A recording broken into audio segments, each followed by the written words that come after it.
Michael, can we go ahead and start us up? Are we live? We're good? Okay. Thank you for helping out with that on the technical side, you and Scott and Michael. Appreciate it. So if we could, I'll go ahead and call this meeting to order. And if we could have Michelle lead us in a word of prayer for opening. Heavenly Father, we thank you, Lord, for this day, Lord, and I thank you. I pray, Lord, that you be with us during this time that we conduct business for our tribe, Lord. Help us with decisions, Lord, that need to be made and that have been made. And Lord, I just ask, Lord, that you continue, Lord, to guide this meeting, and that we do put you first. And Lord, I pray that you be with those that struggling today for whatever reason. Lord, for those that have lost loved ones, I pray that you wrap your arms around them. Thank you, Lord, for the many blessings that you give us and protecting us and for this winter time. And Lord, I pray with those that are struggling right now with heater problems or the pipes frozen, Lord, I just pray that you be with them and allow those things to get fixed. And Lord, help us to know how to help them to get that accomplished. And again, Lord, we just thank you and we praise your name and thank you for the many blessings that you give us. In your name we pray. Okay, Michelle, thank you. Roll call, please. Lloyd? Zach? Here. Michelle? Here. Parker, present. Callie? Present. Joseph? Present. We have a quorum. All right, we have a quorum. Reading, correction, and approval of minutes and phone polls. I'll entertain a motion to approve. Make a motion. I have a motion by Mr. Turley, a second. Second. Second by Ms. Newton. All those in favor signify by saying aye. Aye. All those opposed? All right, those minutes and phone polls are approved. Moving down, approval and disapproval of the treasurer's report. I have a motion by Mr. Buffalo. Second. A second by Ms. Bowden. All those in favor signify by saying aye. Aye. All those opposed? All right, treasurer's report is approved. Approval, disapproval of the reports submitted. We have a motion by Callie. Do I have a second? Second. I have a second by Mr. Barker. All those in favor signify by saying aye. Aye. All those opposed? All right, the reports submitted have been approved. Dropping down to the director's reports. First up, we have Ms. McKibben absent from today. So Jasmine Smith, our community health rep. Is she available? Oh, is she on Zoom? Okay. Jasmine, can you tap in for us on the Zoom line? Hello, guys. Hello. I'm CHR. The Title VI health screening and the Quapaw Nation Fitness Center health screening this month has been canceled due to COVID. I'm still doing transports and sanitizing after each person. I also spoke with the Southern Plains Tribal Board for my health and wellness grant this year. They aren't accepting any RFPs at this time, but they said they would get with me if they have any funding opportunities come open. I also am still getting medicine orders, picking up and delivering them to the elders as well. If anyone wants to know what the wellness grant does, it gets all my water bottles, cutting boards, storage containers, lunch boxes, and stuff, like extra things to do with Rhonda when she's open, and to do like activities and things like that with the elders. So far, that's all I have right now. Okay. Do we have any questions for Jasmine at this time? Okay, thank you for your report, Jasmine. You're welcome. Next up, we have Saracen Casino General Manager Matt Harkness. Matt, can you hear us? There we go. Yes, I can. Thank you, Chairman. Good morning. Good morning to you, sir. So I can tell you that we're very pleased with the results we've been getting at Saracen. I like to think that people vote with their feet. We've seen our revenues and our profits increase each month since we've opened the main property in October. We're actually doing very well. We obviously have some challenges this month with weather. Since Sunday, we've either had limited hours or we've been closed. We're currently closed. We're planning, scheduling to reopen today at noon. There's definitely been some challenges here with the weather. We've had up to 18 inches of snow in some areas in a state that gets maybe between 1 to 3 inches a year. So it's been challenging. The staff is definitely improving in terms of their abilities. They still need some training. Most of the people that we have working here, their only experience, if at all, in casinos is at the annex. So we have a lot of training to do, and most of that in hospitality, but some of it just in the rudimentary areas of their areas.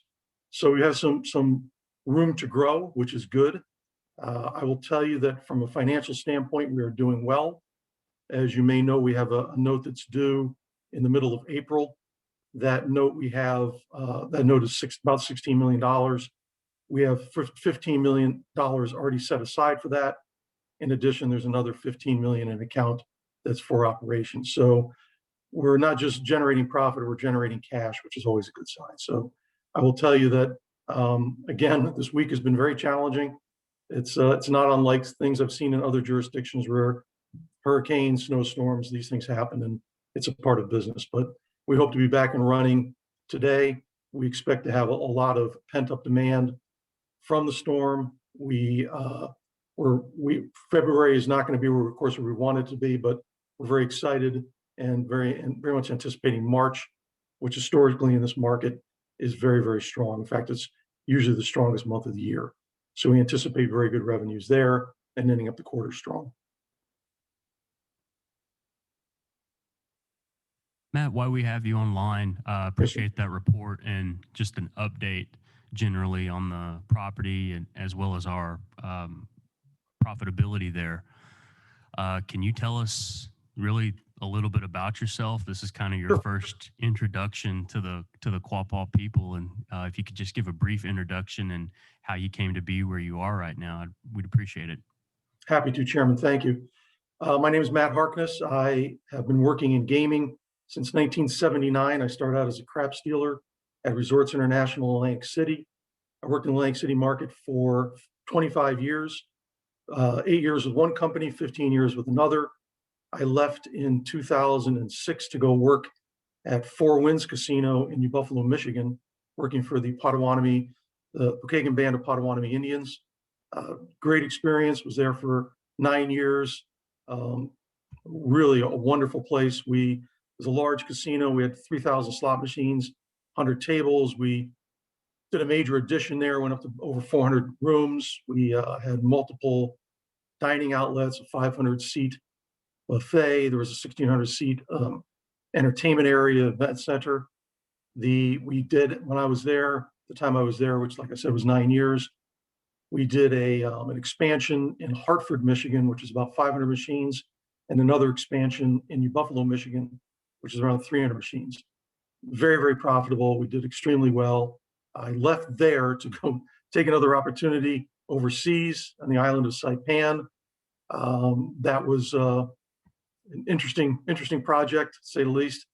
I then left there and came back to the States and applied for this position, had the opportunity to meet with the council, and was offered the position here in Arkansas and love it. I got to tell you, I've never been to Arkansas before. It's a beautiful state. The city of Little Rock, which is our main feeder market, is just a beautiful little city. So very happy to be here and very happy to have the opportunity. Thank you for that, and we appreciate your efforts down there and all your hard work, and the leadership team, and the entire organization over there. So thank you. Thank you, sir. Do we have any questions for Mr. Harkness? Okay, thank you for that report. Thank you, sir. Next, we have Mr. Stuart Grayson, Downstream Casino and Resort General Manager. Mr. Grayson, good morning. Good morning, all. Hope you guys are having a good day. I am happy to report Downstream had a phenomenal first quarter, probably one of the best first quarters on record. Before I get into some of these numbers, I just wanted to preface the budgeted numbers I'll be talking about are pre-pandemic, so they're in no way decreased because of the pandemic at all. So EBITDA year to date is 59% over budget and 45% over last year. It's a fantastic first quarter. Our net income is 390% over budget and 156% over last year. So we're basically doing, our net income is what we were doing last year in EBITDA. It's a phenomenal accomplishment, something I'm pretty proud of. Our operating margins have increased 63% over budget and 48% over last year. It's basically the money that we're able to keep from every dollar that we make.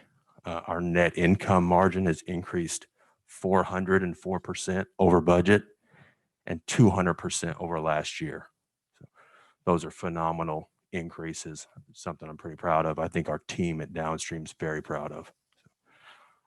We have already exceeded budget in last year's net income with 4 months reporting for the year. I anticipate us hitting our budgeted EBITDA and our best year's EBITDA by May of this year.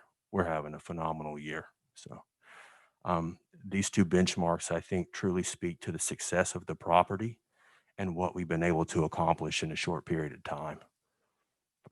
I think the future is very bright. We're doing a lot of good things, but I honestly feel like we're just getting started. So I'm excited.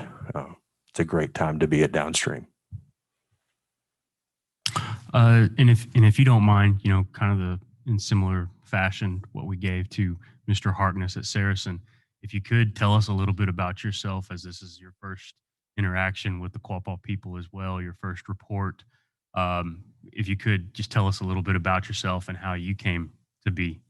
Absolutely. Good morning. My name is Stuart Grayson. I started gaming in 2004 at a little casino in Fort Gibson, Oklahoma. I say it was a casino. It was about 100 machines in the back of a gas station. I was a security guard, and we didn't have any live surveillance. I changed the tapes every 8 hours. That's if we remembered, or if we weren't too busy. So Indian gaming has come a long way. So I worked for Cherokee Nation Entertainment for almost 15 years. Through that time, I got a business degree, worked in revenue audit, accounting, moved over to operations, worked at Hard Rock, I think 6 of the properties that Cherokee has. Made a transition to general manager for a tribe in Miami. That led me here. So it was a great move. I appreciate the opportunity. And so in your history of gaming experience, you've had the opportunity to work for several different entities and organizations. What are you seeing on our numbers at Downstream specifically? Like you mentioned that they're phenomenal numbers. Can you speak more to that at all? I can. So I mentioned the EBITDA and the net income, and the operating margins. What we're seeing in some of those margins is that we're running very efficiently, more efficient than we've run probably ever. We're keeping more money, returning that more money of what we've made back to, net income. We're keeping more of that. We have seen some significant growth over the past 4 months that I've been there. A lot of expense reduction, I think, can be attributed to that with the additional growth in revenue. It's kind of a perfect storm, to be honest with you. It's exciting. We have a great team there, one of the best teams I've ever worked with, to be honest with you. So it's a great time. Appreciate those words. And I think I share the sentiment of the entire body here that we appreciate you doing what you're doing Thank you, Chair. and serving in that position. And also, I want to commend you and hats off to you. You're the first Native American general manager that we've had at Downstream, which I think is awesome. It's an awesome do too. accomplishment. Thank you. Thank you so much. And thank you for your service as a veteran. Thank you. I left that out. I'm a veteran of the United States Marine Corps a long time ago. So We appreciate your service all around. thank you. I appreciate it. All right, good report.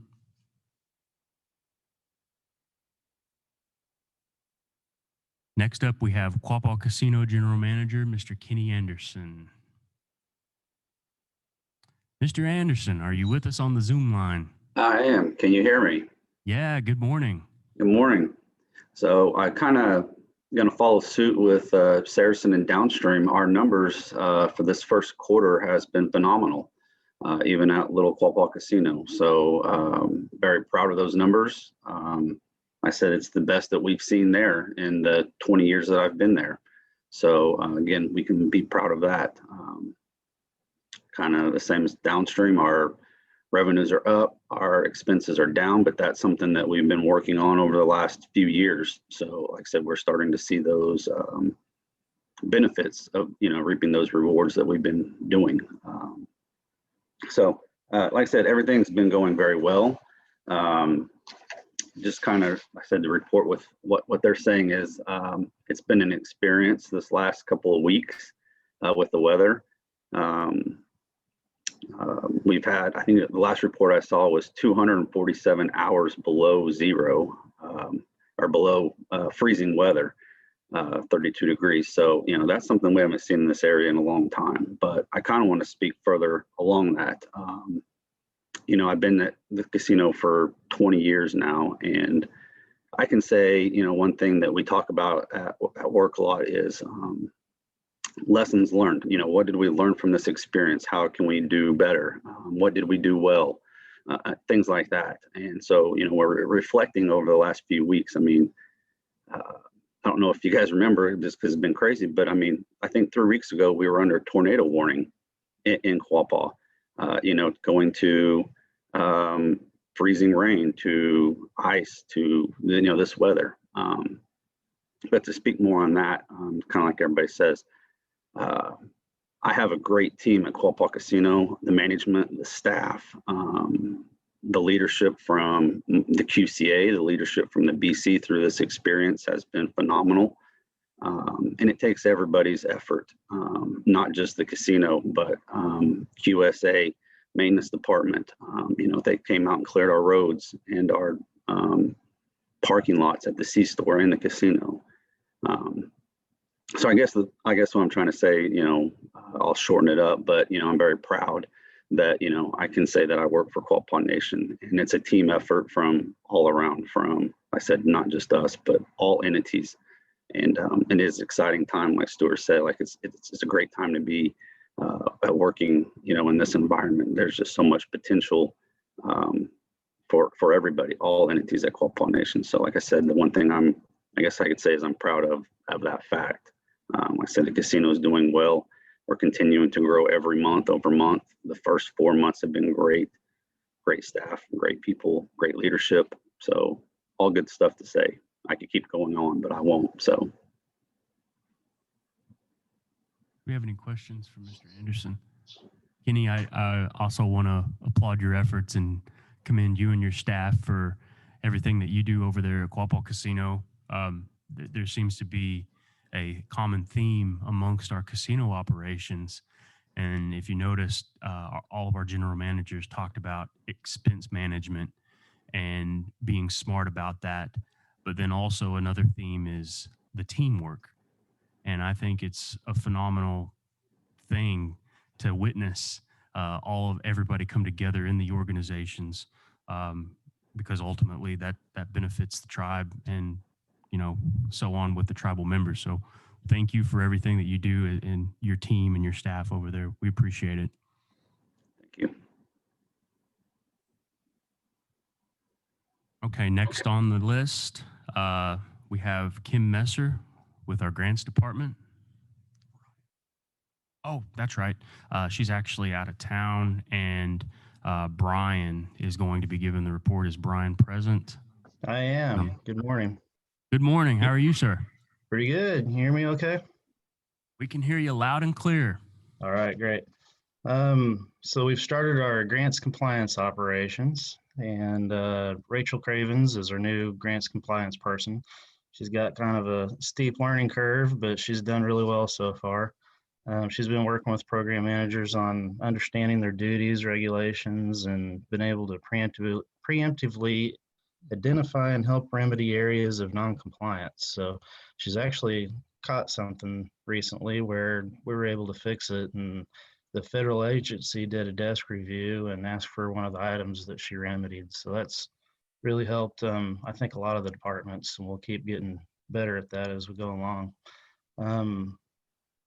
Next thing, Kim wanted me to mention that we've got some decisions that need to be made as far as the new elders housing project. We really need to get the land situation squared away as soon as possible.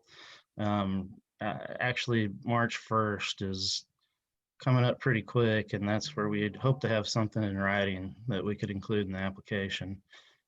We plan to apply to the Federal Home Loan Bank. We've already submitted the IHBG application, but we really need that Federal Home Loan Bank application too to get in to get that fully funded.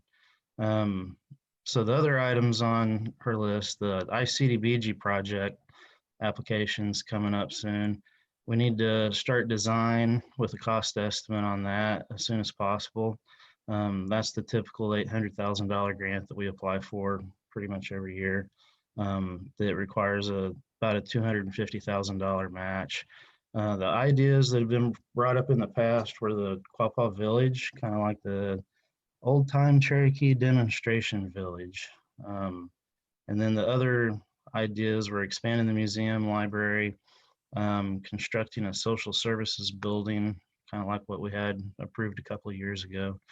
And then maybe a grocery store, I guess. So that's some of the things that are coming up that are kind of urgent. We've recently submitted 5 applications, including the IHBG grant. The applications total about $2.8 million. Another one was a Tar Creek wetland project to hire a full-time staff for a wetland development plan, and been talking to you a lot about that lately. And then a couple of continuation grants with SAMHSA and a Harvard planning grant, which is actually the only grant that we've heard back on. We did get selected to proceed with that. James Walking Sticks, a Harvard graduate student in the Indian policy class, he selected our ideas as capstone project. I believe he's in Wyandotte right now, if I remember right. We had a meeting with him about a month ago. He'll be working with the environmental department on the scope of the project. I think it sounds like it's going to be a land use plan for the Tar Creek area. So that's kind of exciting and should help us out with other grant applications in the future. Then we're actively writing 8 applications that total about $2.6 million. Federal Home Loan Bank applications, one of those. We're also working on a AFG grant to purchase self-contained breathing apparatuses, a BIA courts grant, help with covering jail costs, tribal homeland security grant, COPS grant for more Tahoes, tribal wildlife grant to kind of help with that position I mentioned earlier, be more of a focus on fish and wildlife. And then the other grants are the OVW and VAPG, which I'll talk about a little later when we get to the resolution for that. And that's, I think, all I've got. Brian, are you prepared, or do you have any detail on the DOJ grants and the current status of those? CTAS, well, or might need to be more specific. The Marshall's renovation project or the Tahoe grants? All of it. All of it? Yeah. Yes, sir. I'm probably going to need more notes than that, but I think we're ready to proceed. Did Terry bring the contract to you guys maybe at the last meeting? I feel like I think it was to amend the contract with Crossland for the Marshall's renovation Yes. to finish out the tribal. Okay, Yes. the Justice Center. So that was a big one we've been working on recently. We got the $500,000 or so COPS grant last year. We're basically going to try to apply for the same grant this year. Talked to Josh a lot about that lately.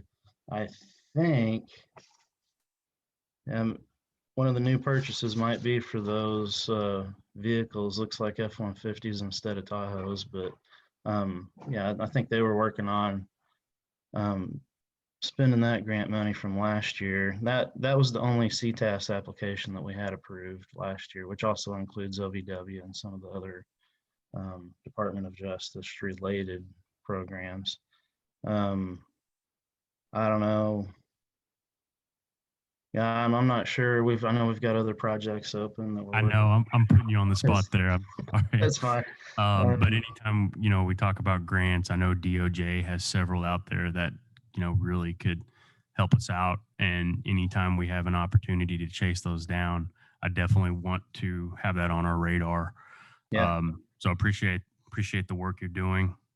And then also with the potential of a new cultural center, an old historic Quapaw village. That's something that is extremely important to us, and I'd like to see that through to fruition. And then also on the grocery store, we're excited about the potential to have that come to Quapaw. And we're all here on the business committee committed to making sure we can get the ball rolling on that. And I know that we have a March 1 deadline coming up with your department. So we look forward to getting with you later this week and making sure that we have everything we need to make that happen. And then also the Harvard planning grant. I think that's pretty cool, just because that it's pretty prestigious. For folks that don't know, it doesn't happen too often. And for a tribe to receive that and have somebody that's willing and wanting to do that as their capstone project, I think we could get a lot of great benefit from that. Yeah, my background's in community and regional planning, so that's pretty exciting for me to be able to be a part of that too. So looking forward to it. Awesome. Well, do we have any questions for Brian? Nope. Okay. Thank you for your report, sir. Thanks. Next on the agenda, we have Ms. Krista Pierce from our Higher Education Department. Krista, are you on the Zoom? Yes, I am. Good morning. Good morning. How are you? I'm well. How are you? Doing good. Thank you. So we are winding down spring 2021 funding. The last day is February 28th, and I should have the final awards report by the end of March. Summer 2021 will open up on May 1st, and that's also when the applications will be available for that. I continue to work on the STEAM Fair with Patty Billings. We're going to have to do a little bit of rerouting with our media blitz, and we'll be doing a little bit more of that ourselves due to some things. But that's basically what's going on in higher ed. Just a lot of applications coming in, and I'll be working at home this weekend to try to get caught up on those after the weather and some different things have gone on. So that's sort of what we're doing in higher ed right now. Appreciate your work on the STEAM Fair. Whenever we presented that to the Intertribal Council, all of the area chiefs really thought it was a wonderful idea, and they're looking forward to receiving that information once we get the blitz going, advertising, and they seemed very receptive to having people in their organizations volunteer as judges or Awesome. whatever we may need at the time. So looking forward to that. I think that's going to be a fun deal. And we even had an offer by the NEO president to. Um, I know this is kind of a virtual thing, but if we ever turned it into a physical science fair once again, they said that they had the properties and they'd be willing to donate that and make it a big Oh, to wow. do for all the area students. That would be amazing. So, and speaking of presenting it to ITC, we did receive the donation. ITC board donated $2,000 to this first STEAM fair. So to express, my appreciation on behalf of me and Patty for that donation. It'll go a long way, sort of getting our first STEAM fair set up. And so we're very appreciative of that. And just so everyone in the room and on Zoom is aware, can you give us a ballpark as to how many Quapaw students we fund for the academic year? We run about 230 to 250 spring semesters and fall semesters, and around 100 in the summer semesters. So you're looking, of course, some of them are repeat students, some of them are new students, some of them graduate. So easily 300 a year. So, and that's just with the traditional college funding. Of course, we have, for the high schoolers, we also have the concurrent funding. We don't have too many of those right now, but I think that'll grow. We usually have about a half dozen students right now who apply for the concurrent funding. And then we have other funding that just, sometimes we have programs that fall in between our funding periods. A lot of them are technical or vocational programs. And so we help students with that and licensing purposes and things like that. And so I would say at least 30 students or more a year take advantage of that. So we help a lot of students throughout the year. So it's sort of up and down a little bit every year with the traditional college funding. It just sort of depends what's going on.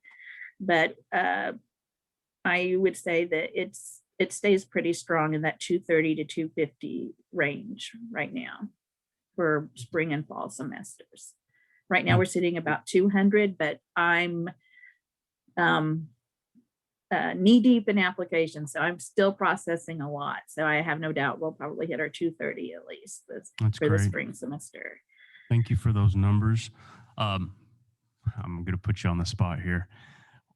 Do you have any updates you can give us on whether we're any closer to rolling out a tribal youth council program? It's sort of at a standstill right now. We met because we were going to, it was sort of tied to possibly a second position in higher ed. Kim and I had met with Kim Messer originally thinking that we would do a grant, and just some of the things that were in the proposal she thought would match up with some current grants. And so there was an opportunity possibly to fund that position out of some current grants we have, like through family services.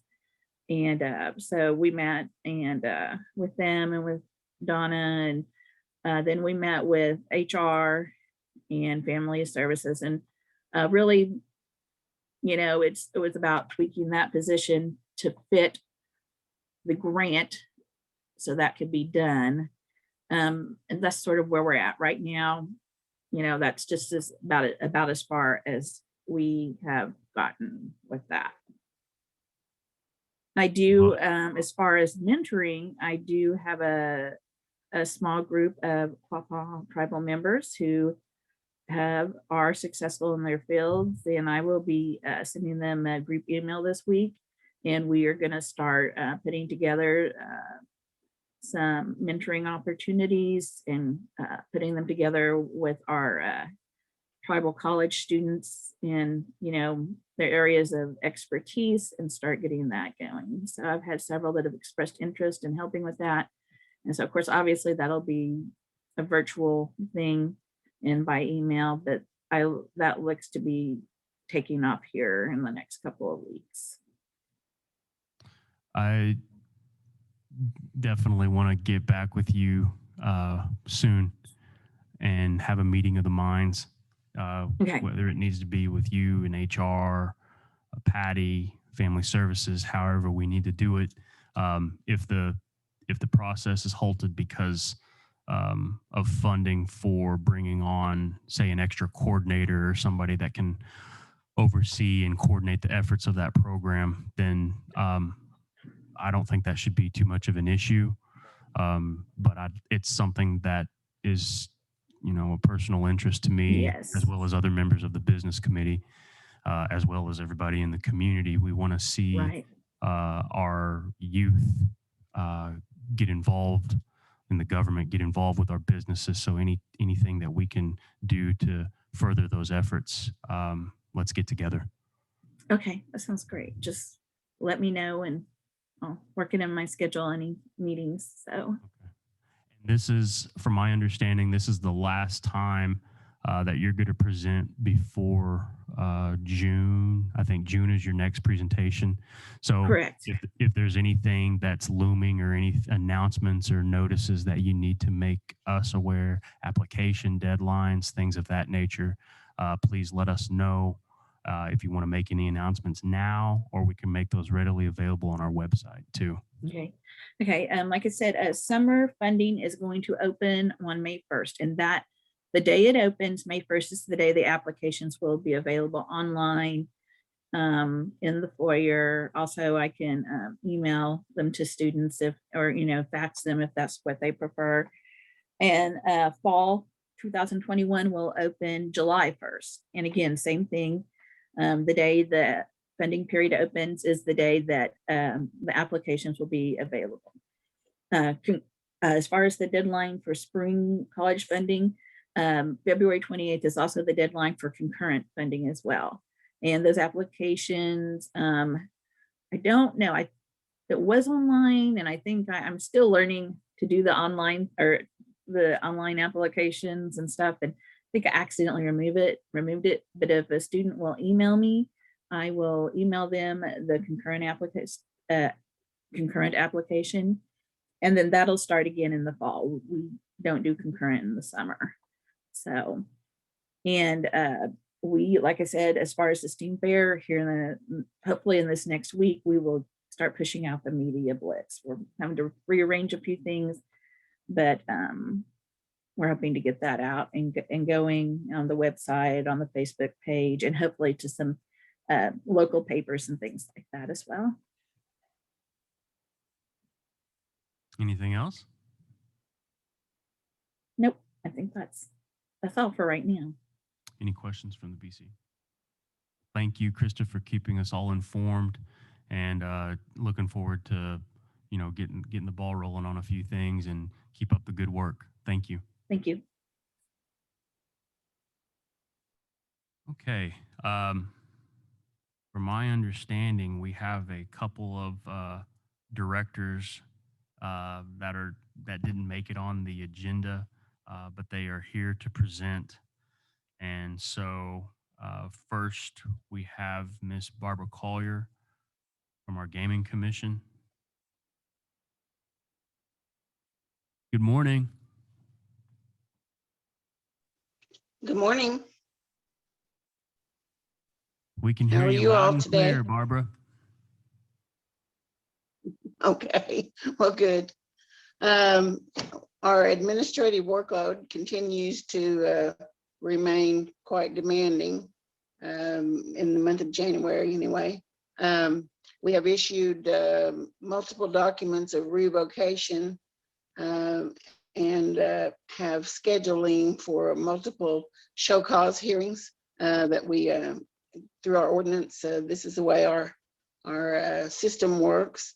We do a show cause hearing, and then if it's still not agreeable to the individuals, then they can appeal that to the gaming commissioner, Ms. Terry Poust. One individual has done that currently, and she will be working with another that has filed to also meet with her on an appeal. The compliance department is still taking applications for compliance agents on third shift. We'd like to encourage those that would have compliance in gaming information or background to apply.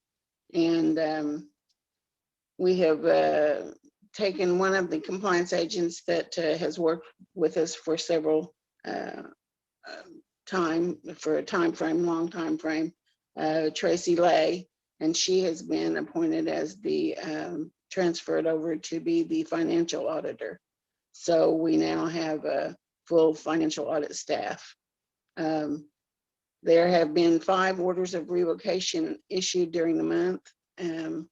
We were going to have a show cause hearing, but the individual that was to appear was hospitalized at the time, so we have rescheduled that, and that will be coming up soon. The National Indian Gaming Commission has requested information on the revocations that we're submitting, and have requested documentation for review. And so we've been working on trying to get that all gathered up. Moving on to licensing, the current status of the casinos at this time are at the Quapaw Casino, there's currently 110 employees. There's 36 Native Americans and 12 Quapaw members. At Downstream, there's 804 employees, 120 Native Americans, and 50 Quapaw members, which is they're increasing their staff there. Quapaw's remains pretty much the same. On vendor licensing, started over in January, and we have 1 construction company has filed, 3 consultants, 23 entertainment and businesses so far, 67 exempt businesses, memberships, and so forth, 14 gaming companies, 38 gaming related companies, and 206 non-gaming. And of course, at this time, there's no tour busing, as there's because of COVID, that has been relieved for now. Our IT department has been upgrading our infrastructure housed within our department at both Quapaw and Downstream casino areas. He's in preparation for the National Indian Gaming Commission audit. He's preparing for that annual audit that will be coming up shortly, and continuing on the door monitoring, operation systems, and so forth. The compliance department has been auditing the electric gaming machines. They start that pretty much full bore in January. And as they have a percentage of machines that they need to audit at each casino. So they've been starting that. Of course, the weather again, as well as COVID, has affected some of our compliance people at both casinos. And so as soon as we can get through all this weather and the information from that, we'll be moving forward at a regular pace for the EGM audits. The audit and investigation, Tracy, as well as Dave Perselli, our mix auditor, have been moving forward now with full speed ahead with financial audits and mixed audit as well at both casinos. And I'd like to commend both casinos that they have found very little malfunctions or issues with the policies and procedures. They've been trying to tweak the policies and procedures at both places, the compliance departments at both casinos. And that, of course, assists the auditors in being able to show that they've met the requirements that the National Indian Gaming Commission and the state compact require, as well as the tribal ordinance. Along the investigative auditor is working still on finalizing the forensic audit reports. There have been, to date, there's been one individual that's denied an interview. All of those that were placed on temporary suspension have retained lawyers. That's slowed down the process somewhat because everything has to go through from lawyer to lawyer and now has to go through our attorney as well. To date, there's been 6 revocations issued, 1 appeal to the commissioner at this time, and 1 on the way. 1 revocation not meeting the time frame. 1 individual refusing to have a show cause hearing, and then the auditors continuing to, excuse me, continuing also with licensing backgrounds and mix and ticks reports that go through his department as well. So that's about it. We tried to struggle, of course, the casino downstream remained open, and it was kind of a struggle for those individuals that had to work to get there, be able to even arrive safely. We are glad that we did. We had a few slip in the ditches or get stuck, but other than that, they were there when they needed to be, and I commend them for that. I'm very proud of them for not calling in, showing up, and dedicating their time and their workload to be able to be there as they should have been. And I appreciate that very much. That's about it. Unless you have any questions. Barbara, I do have a question. Has there been any movement or any other word on the status of our gaming compacts with the state of Oklahoma? Or have you heard anything, sportsbook wise on the regulator side? No, we have not. Your dearly beloved governor is very verbal usually when it comes to tribes, but there hasn't been anything that I'm aware of that through any of our networks that has moved that forward from where it was. Well, we appreciate the work you do, your department over there. You have a small department and you cover a lot of ground. And so it's, it requires everybody to work together, and just want to say thank you. And we appreciate all that you do. Does anybody have any questions for Barbara? No. Okay. Well, thank you for your report. No, thank you. I was, before we bought this place where we live now, we didn't think about not being able to get, it usually doesn't snow or ice like it has this year. And they carried on without me. I was, of course, working daily from home, but I couldn't get out my driveway. So again, I appreciate so much my staff that has, gone over and above board to continue working as they should. Well, thank you. Thank you. Stay warm and stay safe. Okay, we will.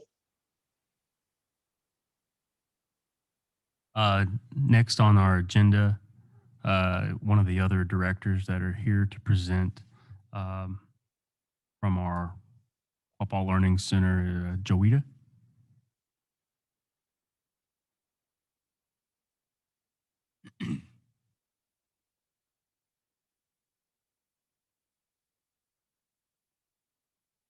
Good morning.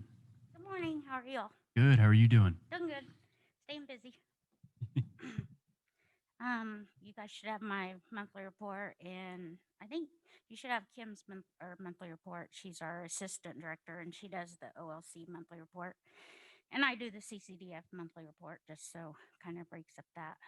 So, you have any questions? We're staying busy at the Learning Center. We had about 86 children enrolled as of right now. We're kind of not.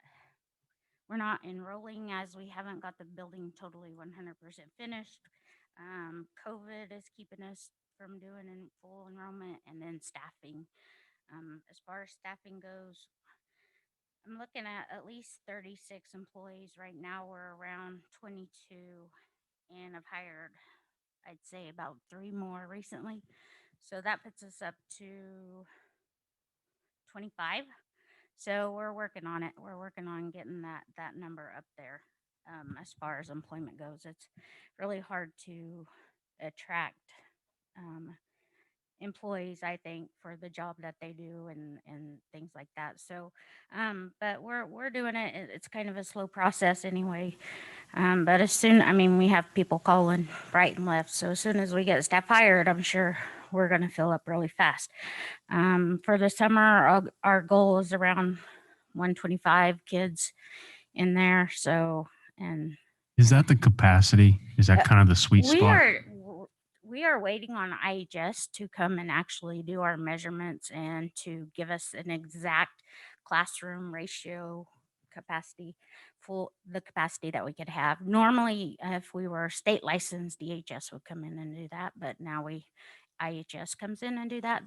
So we're waiting on the IHS to come look at our facility and tell us, what they think, and they usually monitor our facility, the old facility. So we're just waiting on them. But we're hoping around like I said, 125 in the summer, maybe before that even. We haven't been taking field trips because, of course, the weather right now, but COVID has stopped us from doing all of our field trips. However, we have CCDF purchased a bus, or not a bus, a van. So we're waiting on that to come in. That way, our teachers don't have to have a CDL to drive that. That's one of the hard things that we're having is our staff getting their CDL. Right now, it's currently down to me and Laura Johnston, who is our CCDF's my assistant for CCDF, and so basically it's up to us to drive our buses if we did do field trips, because the CDL process is more difficult. It's not the driving part or anything like that, or even it's they want you to know all the inside mechanical parts, and that's just not. Even when I took my CDL, they were kind of like, didn't really push on that part of it hard, because it's not like we're gonna get out and go work under the engine or anything like that. So, but that's one part that our staff is having a hard time working on. Hopefully I can get them in VOTEC, but right now it's been crazy at the center with like COVID, and you never know if a staff member is going to be out for 10 days or whatever. And, so we have to switch around staff and move them from place to place to place. So, that's been kind of, that's always the situation. One person calls in, you have to find out where you're going to pull another person or combine kids or whatever. So that's where we're at now. So we're still waiting on TS3 to come and put in our locks and get our cameras hooked up.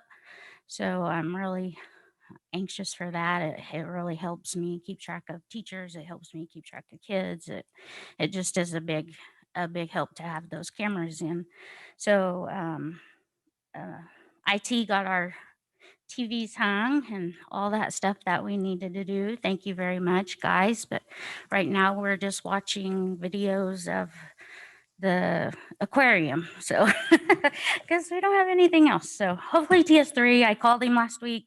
He thought he would be done this past week, and due to weather and all that, I'm sure is is holding back. So hopefully this week we will finally be finished up with TS3. So, but other than that, if you have any questions. Any questions for Joita? I do have a comment. Okay. We have obviously been dealing with the COVID impact to our community, and now with the winter weather and just the scheduling and people, life Life. basically happening all around us. We definitely want to arrange with you, get together with you on doing a grand opening / open house. That way we can make it open to the community and let our tribal members really see all the great work that's been put into that facility.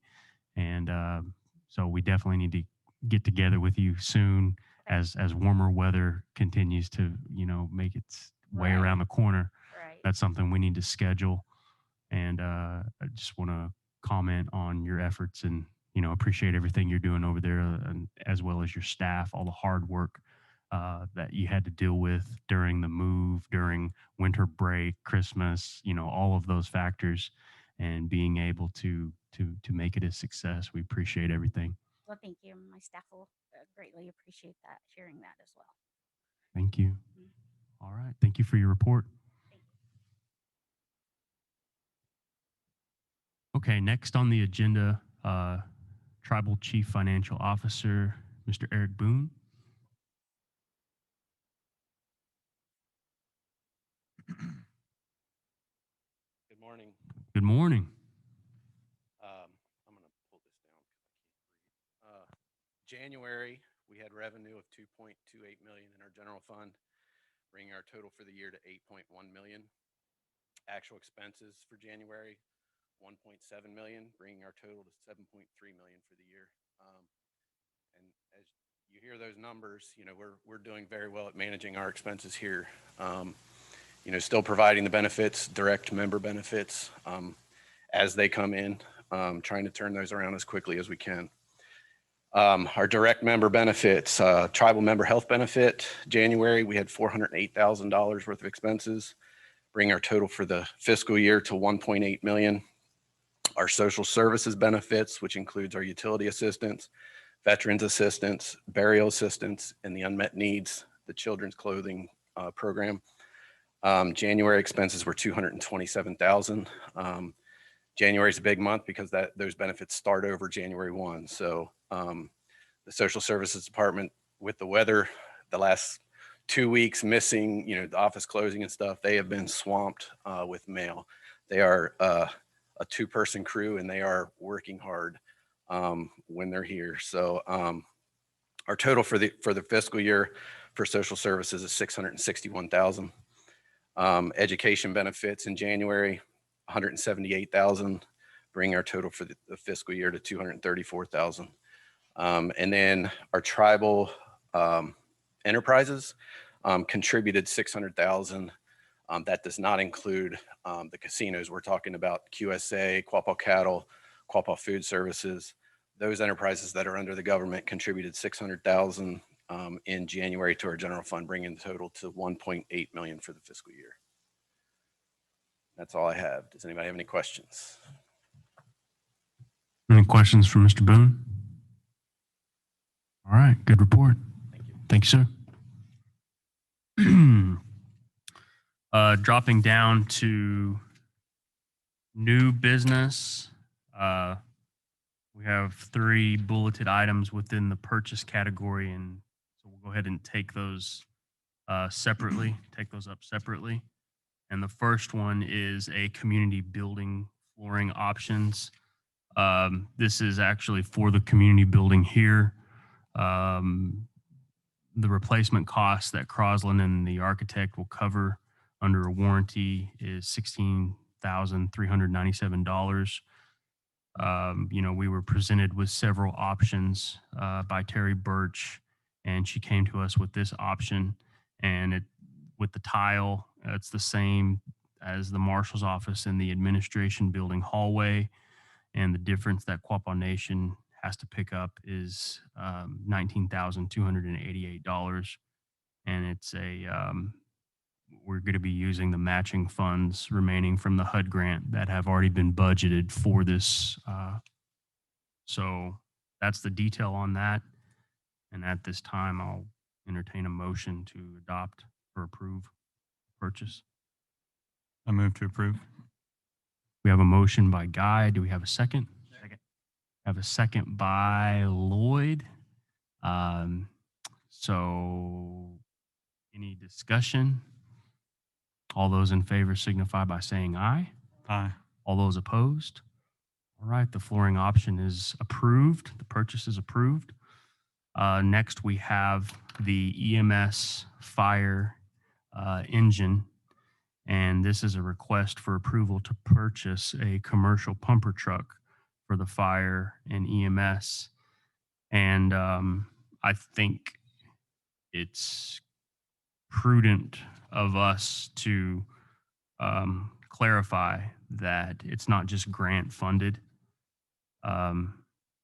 This is a split fund. So the total, we're receiving some from a Volkswagen settlement fund, and out of that fund, that's going to be contributing a total of $185,119. And then out of the GEN fund, that's $178,104. So it's not necessarily grant funded. It's partly grant funded or split grant. So if we could, and that's also been budgeted for this year as well, those costs or those expenses. So if we could make an amendment to or strike the language or include language that clarifies that. Good? Okay. So I'll entertain a motion to approve. I'll make the motion to approve. We have a motion by Callie.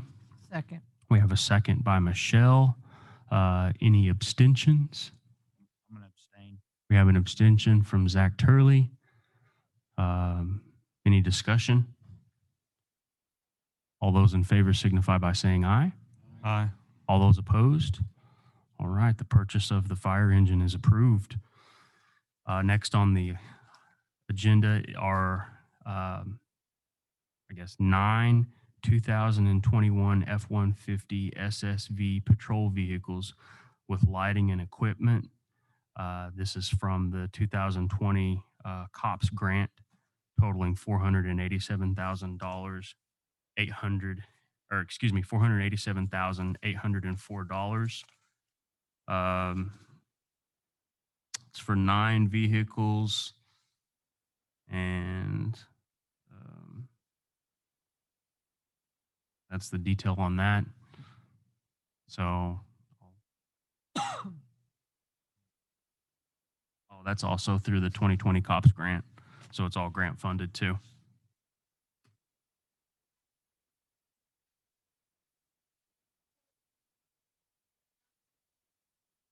Okay, so just to clarify, on the agenda, it has $487,804. We need to amend the total and include the amount of $494,018. And again, that's through our 2020 COPS grant that's also been budgeted for this. So at this moment, I'll entertain a motion to approve the purchase. Make a motion. I have a motion by Zach. Second. We have a second by Guy. Any discussion? All those in favor signify by saying aye. All those opposed? Okay, the purchase is approved. Dropping down, we have a letter of approval, and this is for County Highway 137, which is included within Quapaw Nation's road inventory as Route 112, Sections 10, and it's East 50 Road, and both are within the Memorandum of Understanding between the Quapaw Nation and Ottawa County. And what this is it's for a four-way stop modification of the intersection of East 50 Road and County Highway 137, right out here by the Learning Center. And the purpose of that is to slow the speed of traffic down with the thought of our youth playing in and around that area, their parents coming and dropping them off and picking them up, as well as our elders housing that are also frequenting that area too. So I think it's a good thing. And at this time, I'll entertain a motion to approve the letter. Chairman, I move. We have a motion by Lloyd. Do we have a second? Second. We have a second by Michelle. Any discussion? All those in favor signify by saying aye. Aye. All those opposed? Okay, the letter for the intersection is approved. Dropping down, we have resolution 022021A, which is a resolution committing to fund matching cost of contract for value added producer grant funded plan. And I believe we're going to have Brian come back online and kind of give us a little detail on this. If you could, please, Brian.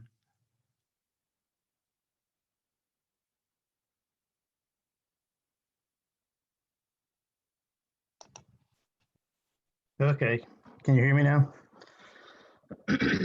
So this is Hold on just a second. okay. We can barely hear you. Is that better? Yes, sir. We can hear you now. Okay, so the VAPG grant is up to $75,000 for a planning grant. It's a 50-50 match. It's through USDA. The purpose of it is to do a feasibility study and business plan for using the processing plants, cow and bison hides to turn them into leather goods. So the design is still a work in progress, and we don't know exactly what the budget's going to be. That may not be known until we actually bid it out. We're working with Meads, Charlotte Howe at the Miami Chamber. She and Tammy McCune at Grand Gateway, they've been working with us to try to develop that scope of work.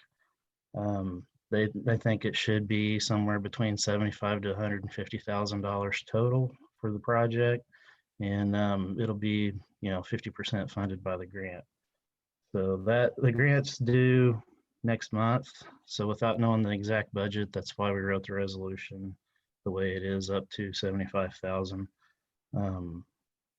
At 50% of the total cost. So if you have any questions, I do my best to try to answer. Just a comment, really, more so in line with, what all this new administration inherited. For whatever reason, under the previous administration, a lot of the buffalo hides, a lot of the skulls were going to waste. Some were going out the back door, more or less.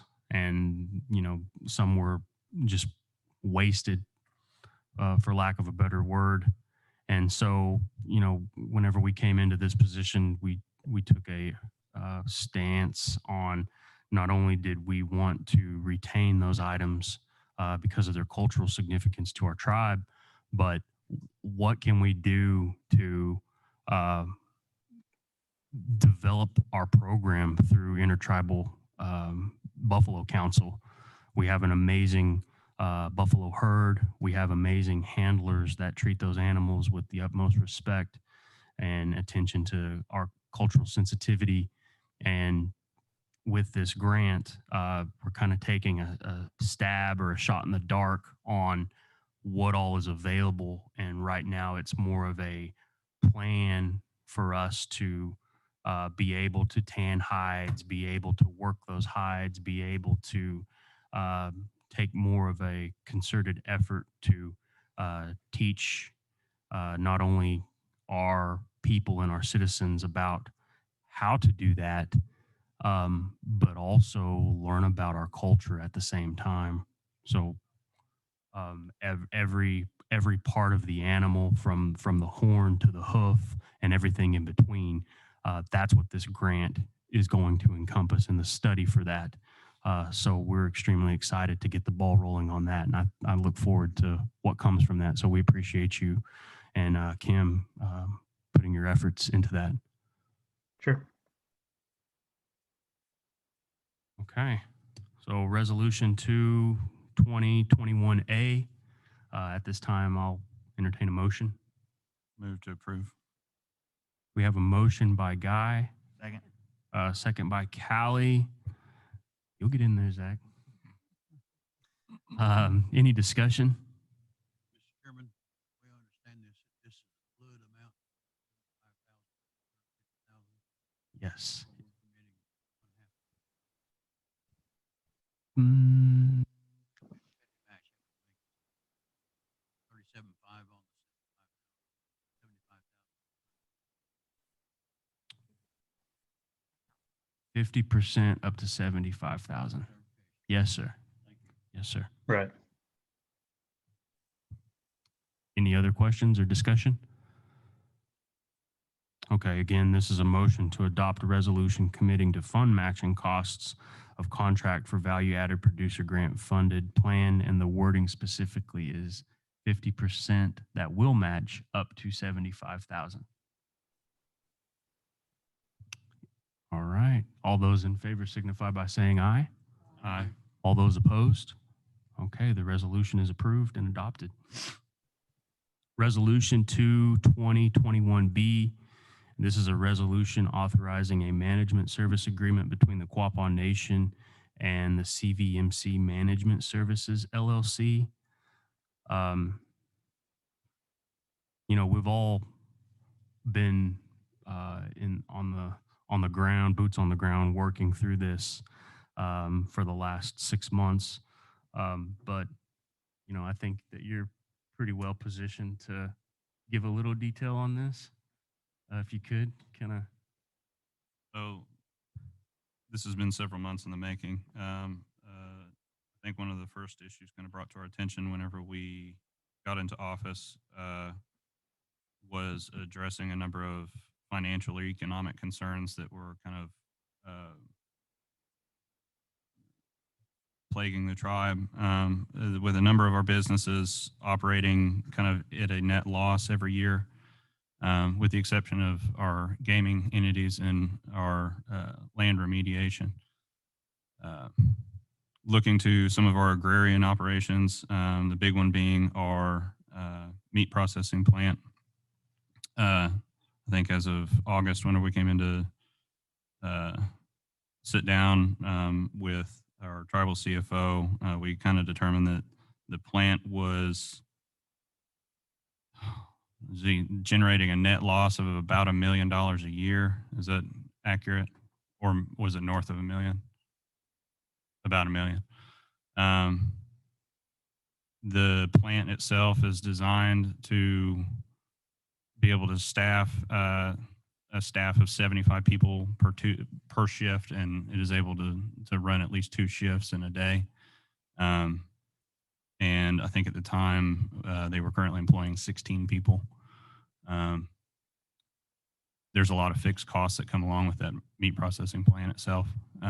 It's extraordinarily expensive to operate from the standpoint that the whole building is a giant refrigerator. We wrestled with this for months in terms of being able to get good, competent, adequate management in there. It is an extremely germane business.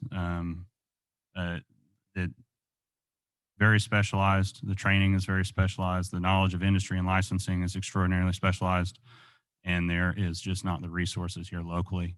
At the time, there was a number of companies trying to lease the plant, and that was definitely not something that we wanted to do. This is a business entity for this tribe, and I think it's a good opportunity, but it needs to be run and managed appropriately. We were able to come to an agreement, we've come to an understanding with a group out of Arkansas. It's called Cypress Valley Meat Company. They own, operate, or manage about 6 different meat processing plants around the Arkansas area. They've been featured in, 60 Minutes, national news pieces. They're quickly emerging as kind of the heavy hitter in kind of the mid-sized meat processing space. We are able to put together an agreement with them where they will help manage our plant and staff our plant, help us get good trained individuals in there, get them employed, help us manage our facilities over there. We put together a good economic plan to where within the next 2 to 3 years, we expect to be able to get that staff ramped up from, I think we're in mid 20s right now in terms of employees, but we should be able to get to where we can staff 2 shifts over there. This is an employment initiative to try and put about 150 people to work in that plant. And we have an economic model put together to where we'll be able to be butchering about 200 head of beef a week. Currently, they are processing about 12. So there's a lot of room for growth there. We just do not have the people and knowledge in order to make it happen. As a result, the agreement is structured in a way that they are paid a portion of the profit so that everybody is perfectly aligned with, their motivation to make this processing plant produce, as much as humanly possible, to be able to put as many people to work as possible. And this has been a long negotiation process, but a very amicable one. They've been very good to work with. We've kind of had them in early to sort of diagnose some of our shortcomings over there, and we've seen a lot of very quick improvement in terms of our numbers, our scheduling, and the potential profitability that we're thinking within the next 2 to 3 years. I think that we could be able to generate a profit margin of we're shooting for 1.5 million a year, which is about a $2.5 million swing from where we're at now, where we're losing $1 million a year. So very happy about this. It's been quite the project, but I think that this is an unbelievable opportunity to move forward. They're very big advocates for putting tribal members to work, getting them trained. They've also been very active members of Heifer International and kind of the International Ag Co-op, which is sort of a low cost or no cost kind of tech school for individuals that, maybe, you've got younger individuals that do not see college or a 4-year university being a good opportunity or a good option for them. This is there to where we can be able to send tribal members that are interested in moving into the agricultural space, whether they want to go into farming, raising, meat animals like beef, bison, pork. And this is a low cost or no cost way for them to go get a good education and be able to come back and then work within the ag space, which we are expanding into every day over here. So, All right. Thank you for that detail, Mr. Secretary Treasurer, and for kind of shepherding this along. Appreciate that. Is there any other, well, I guess I'll entertain a motion. Mr. Chairman, Yes, sir. I would move to approve the amendment agreement with Cypress Valley Meat. We have a motion to approve. Do we have a second? Second. We have a second. And again, this is, any discussion? And just to reiterate, this is a resolution authorizing a management service agreement between the Quapaw Nation and Cypress Valley Meat Company Management Services, LLC. All those in favor signify by saying aye. Aye. Aye. All those opposed? Any discussion? Oh, sorry. All right, so approved. Next on the agenda, we have invitation to consult about Cahokia with University of Illinois, a letter for approval. This just hit my email, and I'm going to be honest, I haven't read it yet, but I understand there may be somebody in the back of the room that could provide more detail. Mr. Everett Bandy, our Tribal Historic Preservation Officer.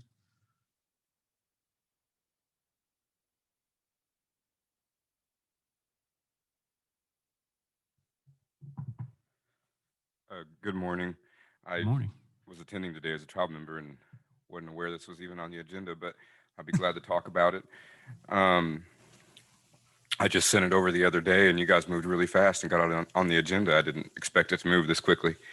The University of Illinois has a amount of human remains and culturally, affiliated grave, I guess you could call them artifacts. They use different terms. Sometimes they use the term furniture. But anyway, they are applying for a NAGPRA grant to coordinate a large consultation meeting to bring together all the interested tribes and museums that house these ancestors, and so they can talk about them and how they want to sort of comply with NAGPRA on some of these items and consult with the tribes. And it's obviously not cheap to bring together that many people. And so they're applying for this grant that would fund representatives from different tribes and museums to be able to meet together and talk about what all's in this collection and what all needs to be done with it. And whenever you apply for a grant like that from NAGPRA, they want support letters from the tribal nations that are believed to be involved, the people that they believe are descendants of these ancestors, that say, we agree with their efforts to have a meeting and we will attend, because NAGPRA doesn't want to just hand them a check without knowing that the tribes are going to agree with how they're trying to move forward, the fact that they want to meet with us. And so this letter essentially is just saying that we agree with their efforts to try and get some funding to meet with us, and that we are willing to come to the table and talk. And that really that's all it's saying, is that we want to be at the table and we agree that we should be meeting with them. And so I would recommend that we sign the letter, because it allows us to, I don't know if allows the right word, it signifies that we want to meet with them, and we are culturally affiliated with Cahokia. I find it interesting that this is kind of coming around at the same time Gilcrease is doing their Cahokia exhibit. Is there any correlation there? I also thought that was interesting, and I think they're correlated in a loose sense. There's a lot of people. There's been an effort. Let me back up. Cahokia is not a national park; it's a state park, and there's been a lot of effort lately and push to try and get Congress to designate it as a national park. And with that effort, the Quapaw tribe signed a support letter for that 2 years ago, maybe. And with that effort, though, there's been a lot more focus on Cahokia, and people have been, different museums have been trying to talk about Cahokia and the narrative that's been going on there. So I think in that sense, they're sort of related in that Cahokia is sort of a hot topic right now. If that makes sense. No, I agree. I think there is a correlation, and I appreciate you kind of filling in the gaps there. But Mr. Secretary Treasurer brought this to my attention because we're live streaming on Zoom, and because we're mass communicating to not just our tribal citizens, but others who may be watching our governmental functions. Could you explain our relationship to Cahokia and what Cahokia is? Yes. Wasn't expecting to answer that, so I'm trying to gather my thoughts here. I didn't mean to make you give us a lecture. You're fine. I'm also trying to think how to talk shortly. No dissertations, just like the highlights. So Cahokia is a very large center, a mound site, and whenever it was occupied, they believe I think it was occupied starting around like 700 or 800, and it went all the way till around 1200 or so, and it was larger than London was at the time. It was the largest location in the Northern Hemisphere, and it was probably one of the most populated sites in the entire Northern Hemisphere of the world. And they had a copper mine. They were very advanced people.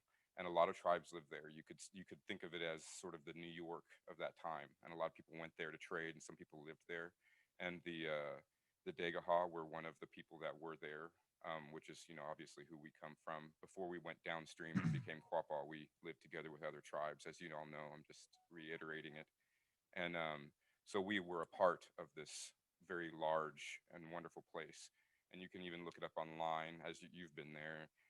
There's this large mound there that you just can't even comprehend it until you see it, how big it is. I think it's as large as a 3-story building. Maybe it's 4, I can't remember, but it's enormous. And it's been decreased, and there were other large mounds, but it's a very large, significant site that we were a part of. And sadly, not a lot of people know about it. But anyhow, I think, does that answer the question that you wanted? Yeah, I think that was pretty spot on. A lot of information, very informative. Appreciate that. Yeah. Because I mean, we've had a lot of tribal members that haven't made the trip there, and you know that's something that we're always trying to tap into on the cultural side. Get more involvement, get more tribal member field trips to places such as Cahokia. And as soon as we're out of COVID, man, I look forward to working with you and kind of ramping up on our cultural side and talking about the historical sites from here up through there. Yeah. I think that's pretty exciting, and I definitely support this consult with University of Illinois and appreciate your recommendation. Yeah. Does anybody have any questions for Mr. Bandy? Okay, thank you. Thank you for allowing me to talk. Thanks for letting me put you on the spot. All right. I'll entertain a motion to approve this letter. I'll make a motion. We have a motion by Mr. Turley. We have a second by Mr. Buffalo. And again, this is for an invitation or approval an invitation to consult about Cahokia with University of Illinois' letter of approval. Any discussion? All right. All those in favor signify by saying aye. Aye. All those opposed? All right. The consult letter is approved. Dropping down, we have a donation request by a Carly Jones, who happens to be the Miss Indian NEO. And do we have Miss Carly with us? Oh, there we go. Hi. Away. So yeah, if you could, you know, we have your summary here and how you're the reigning Miss Indian NEO. Congratulations, by the way. That's a tremendous honor and accomplishment. And if you could just tell us a little bit about yourself. Well, I'm Carly Jones. I'm a freshman here at NEO. I won this year, and I'm very thankful for that and very honored to represent our tribe. I'm a music education major, which is a lot of fun, but a lot of stress. And I'm working very heavily with the theater department as well, and with NASA, and to represent our tribe and get more people aware of Native Americans. Because fun fact, a lot of people don't know about our culture here. And are you involved with any of the Native American club or the programming over there? At NASA, I am involved with NASA. Yeah, and you're in touch with Hannah too? Yes. Yeah, she's good people. Yes. We had a conversation with her before Christmas, her and the president, and they were really hospitable and showed us kind of around. We met with them on campus, and they were really excited and about the Native American programming there, the class and the curriculum that's offered, and I think it's a tremendous feat for you to step into that role and represent not just your family, but you know, Quapaw Nation, as well as all the other intertribal nations that you know are in this community. And so my understanding is you're requesting $500. Is that right? I am, to get me some regalia. I've had to borrow my family's regalia, and I'd love to have my own set so I can represent the Quapaw Nation properly at powwows and everything that I have to do as Miss Indian. Yeah. Do you have anybody on tap or somebody that you're thinking of making your regalia for you? Heather is actually going to make my regalia. Okay, so she's getting this 500. Yes, No, she will just kidding. be. Just kidding. Well, technically, yes, but it helps a lot because I am a quote unquote broke college student. I've been there a time or two. I know how it is.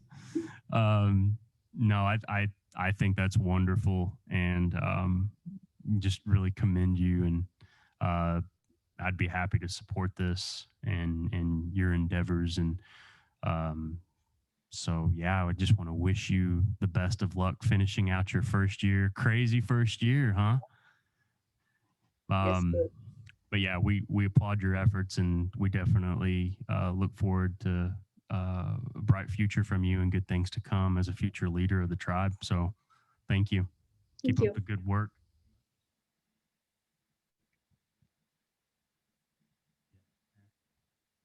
So at this time, I'll go ahead and entertain a motion to approve Ms. Jones's request for $500. I'll make that motion. All right, we have a motion by Second. Michelle and a second by Guy. Any discussion? All those in favor signify by saying aye. Aye. All those opposed? All right. Ms. Jones's donation request for $500 is approved. Dropping down, we have a candidate forum. And from my understanding, just the names that are presented in the order that they're presented, it seems as though it's not alphabetical, but it's how they're placed on the ballot. Is that right? Okay. So first up, first candidate forum, we have John E. Rogers. John E. Rogers, are you with us on the Zoom line? Yes. Hooray. Good morning, everyone. Good morning. Let me start off by thanking you all for listening, those that have shown up as well as those listening through Zoom. I'm sorry I'm not there to convey this message in person as I had family responsibilities this weekend. But I'll go ahead and get started. I'm the son of Johnny Lee Rogers and Betty Louise Anderson, who comes from the Leonard family. My mother carries her name from our ancestor, Jibo Louisa, an original Latte of the Miami Nation. Many knew my third cousin, Chief Floyd Leonard, and my great uncle Cy Leonard. I'm the grandson of past chairman of the Quapaw Nation, Ed Rogers and Karen Rogers, the great-grandson of Bud and Wanda Rogers, and the second great-grandson of Claire Mae Buffalo, the last full blood in my family line. You know, I've heard from many, what can we accomplish in such a limited term? I say, what can't you accomplish? You know, with the right person, we can change gears and work out issues pertaining to employment, housing, and also education. We can roll out a 501c3 with a trusted regent board. We can push for greater benefits that encompass all of our members. Because of my proximity to the BC, the learning curve for myself would be minuscule. I work with them on a daily basis, and I'm aware of many of the projects they are currently working on. And I also know the expectations and that one voice is not going to work out all the kinks. We have a board of 7 members with 7 distinct and unique personalities. The person that will get the most accomplished is the individual that has a skill set to maneuver all those personalities. That's without a doubt myself, as the only candidate with significant gaming and public relations experience through gaming. I can work with anyone and no problem is too big. I understand the importance of that one vote, and I also know how little it can mean if used improperly. I mean no disrespect to the other candidates. One of those candidates is deeply ingrained in our culture, and that's an important part of who we are. It is what makes us unique as a tribe. Being on the BC will pull you away from that because it's a different animal now. We have those that preserve our culture and those that are there to help preserve the nation. That's the biggest difference between the candidates, in my opinion. But we need all those individuals. The expectations of the BC are much higher than in the past. The obligations and responsibilities are much higher, and each member must now sit in the spotlight. We must make tough choices, and not everyone will be pleased with those decisions. I want to hear every voice on that committee. I think we've come to the surroundings we have because they all didn't have a voice, and because we hired individuals or voted them into office based on popularity over qualification. Your benefits have become stagnant for that reason. We can change that. We can propel the nation forward. What do I guarantee?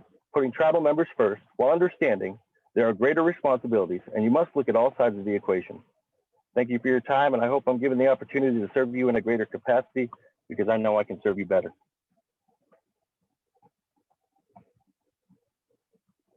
Thank you. And I don't know if we're allowing any questions from anybody else. I don't think we are. But as chairman, I'm going to override that. And I got one question for you. What's the E stand for? Edward, it's from my grandfather. All right. Thank you. Thank you, John. Yes, thank you. Next up, we have Mr. Jeremy E. Olson.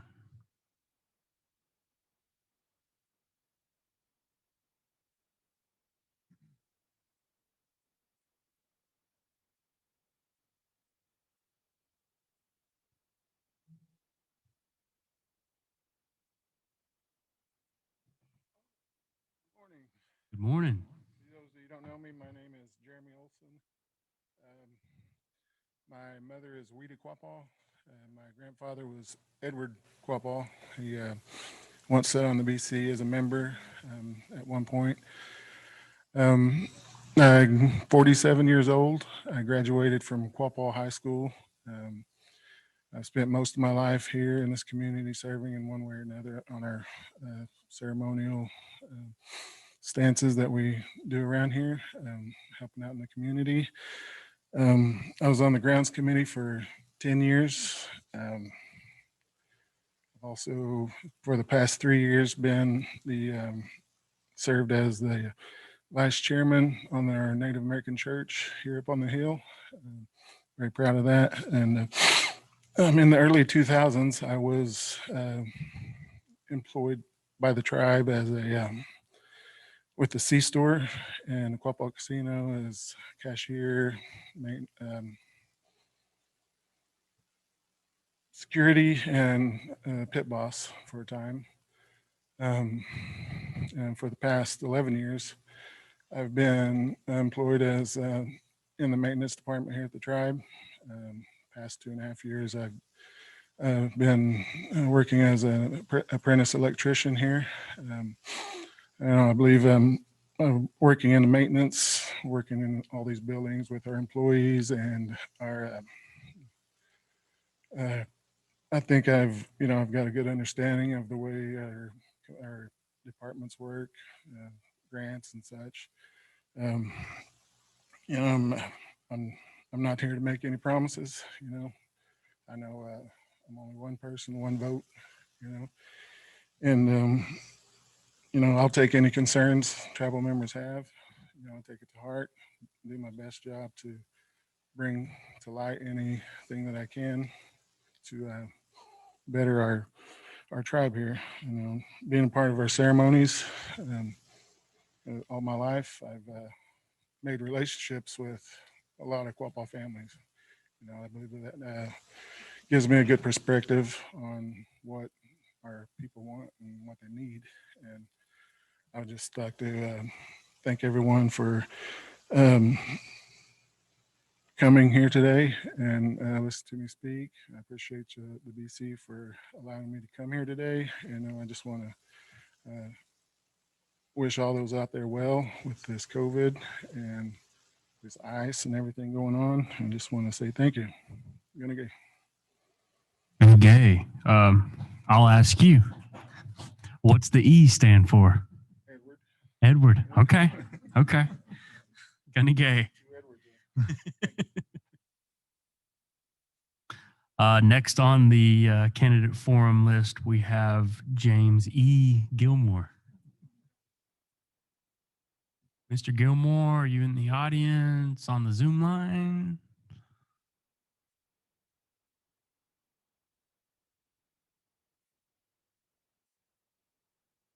I have to ask. We made contact with him, right? So he's.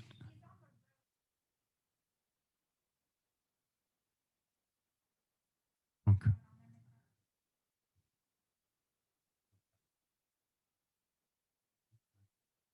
Well, that's too bad. I really wanted to know what his E stood for. Edward. Is it? Probably Edward, maybe? Yes, Edward. No, I want to commend the candidates, Johnny Rogers, Jeremy E. Olson, and James E. Gilmore, for stepping up and putting their name in the hat. It takes a lot of courage to put yourself, as a potential person that's going to be in the hot seat a lot of times, but it's a really tremendous experience and it's a rewarding endeavor to serve our people.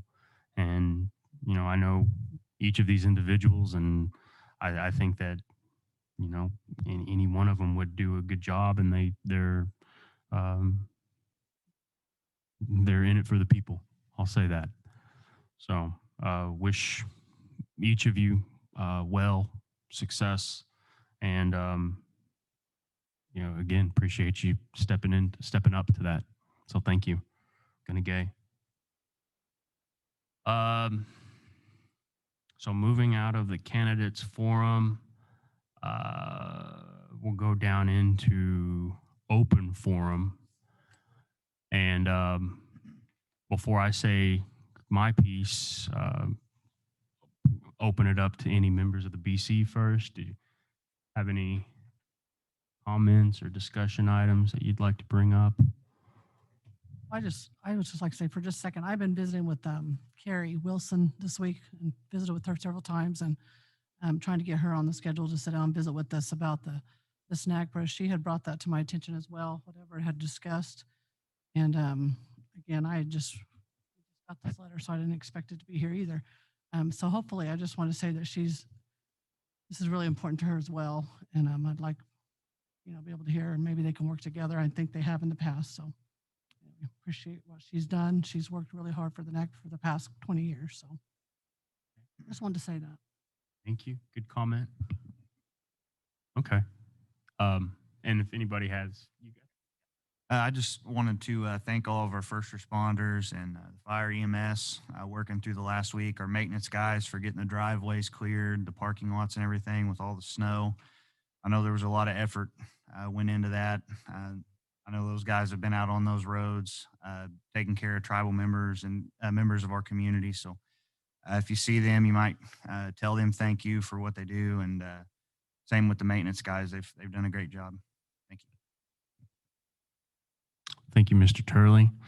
At this time, since our previous meeting occurred last month, there's been a few of our tribal members that have walked on and are no longer with us here physically. But at this time, I'd like to recognize Gregory Lee Red Eagle, Alan C. Fanning, Danny Allen Good Eagle.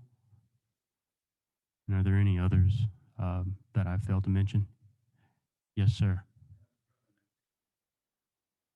Bill Ellick. Yes, sir. Paul Panther. Any others? Thank you for those.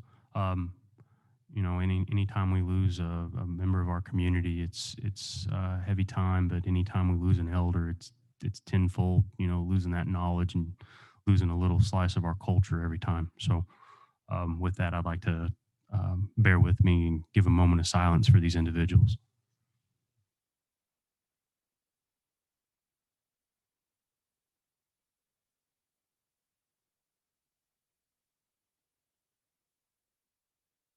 Gonna gay.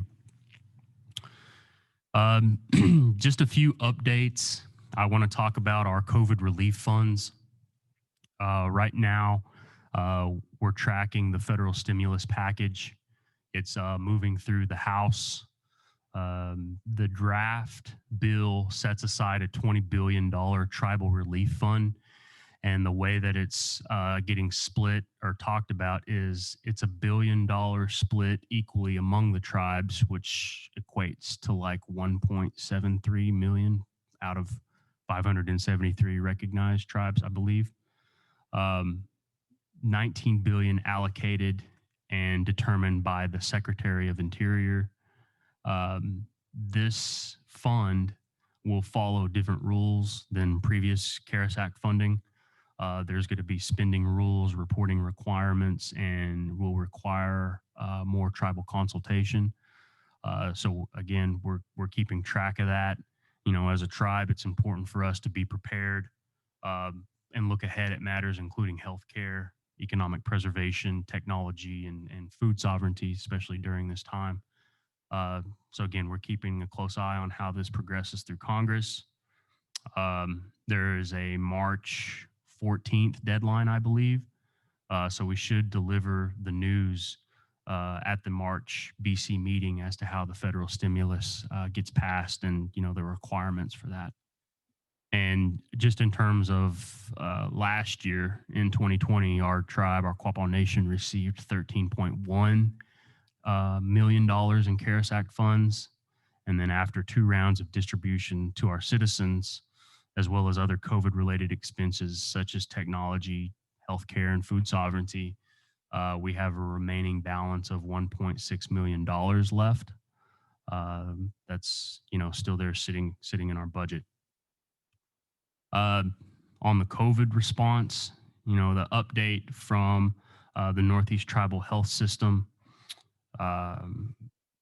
NTHS has provided approximately 2,385 doses of the Moderna COVID vaccine. This week, the clinic was closed on Monday for President's Day, and then we had bad weather Tuesday and Thursday, so it really limited the number of doses given. But they had planned to provide up to 600 doses as weather permits. This coming week, NTHS has scheduled up to 240 people each day for a total of 1,200 possible doses to be given. And I'd just like to thank the staff of NTHS for their dedication and their hard work for administering these vaccines to our entire community and our tribal people.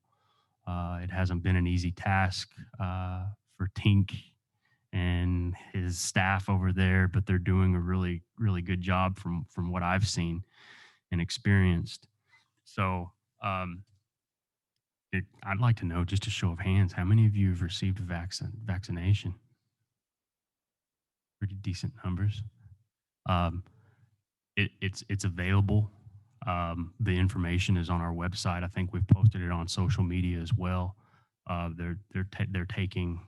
I think we're like in phase 3 administration. So the elders we've already done the rounds with the elders, and then first response, frontline emergency workers, those types of folks. And now it's getting to be the 3rd phase, which encompasses everyone else. So definitely recommend and suggest making an appointment for that and going to the clinic to get your shot. With this severe winter weather, I'd like to echo what Mr. Turley mentioned, and would like to thank our emergency response teams and also the people that work in our maintenance and housing crews that responded to our tribal citizens in their time of need. I think we had a pretty solid plan in place during this time of extreme cold. However, I think it has also brought some things to light as to how better prepared we could be the next time something like this happens. And so, you know, record-breaking freezing temperatures have caused many water lines to freeze and some to burst. We expect to see the total number of busted water lines to increase as the temperature begins to rise. But we'll continue to monitor the water situation and, you know, respond where we're needed, where it's needed.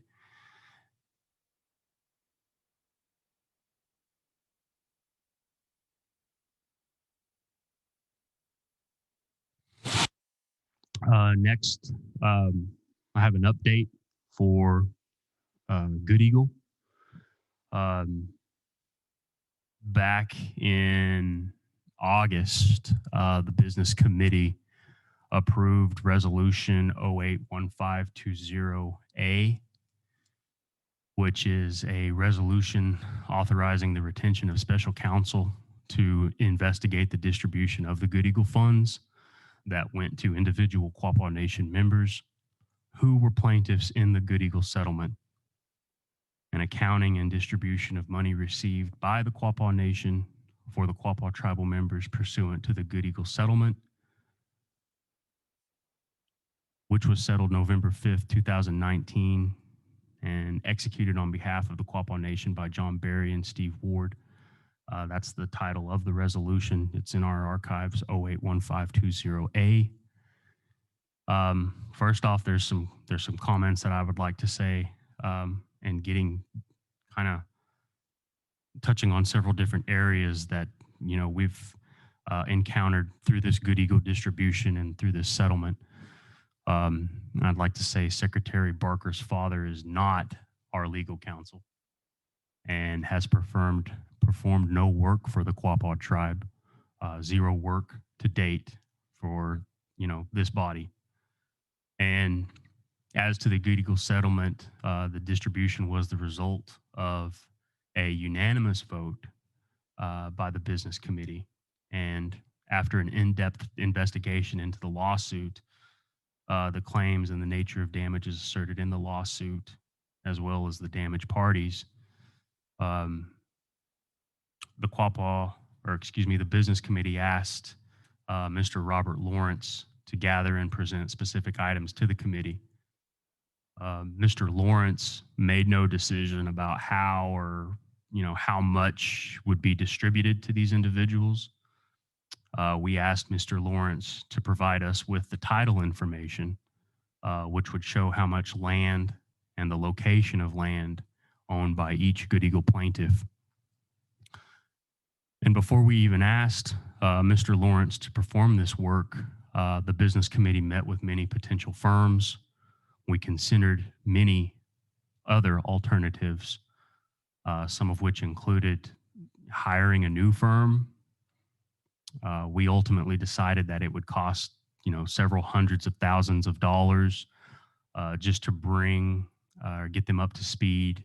And then they'd still have to hire an outside expert to calculate the land ownership. And another option was to have the Marzullo firm prepare the calculation. And, they're located in DC, also very expensive. Plus, they didn't do the land work or the expert work. They had somebody else to do the work, which is once again also a very expensive alternative.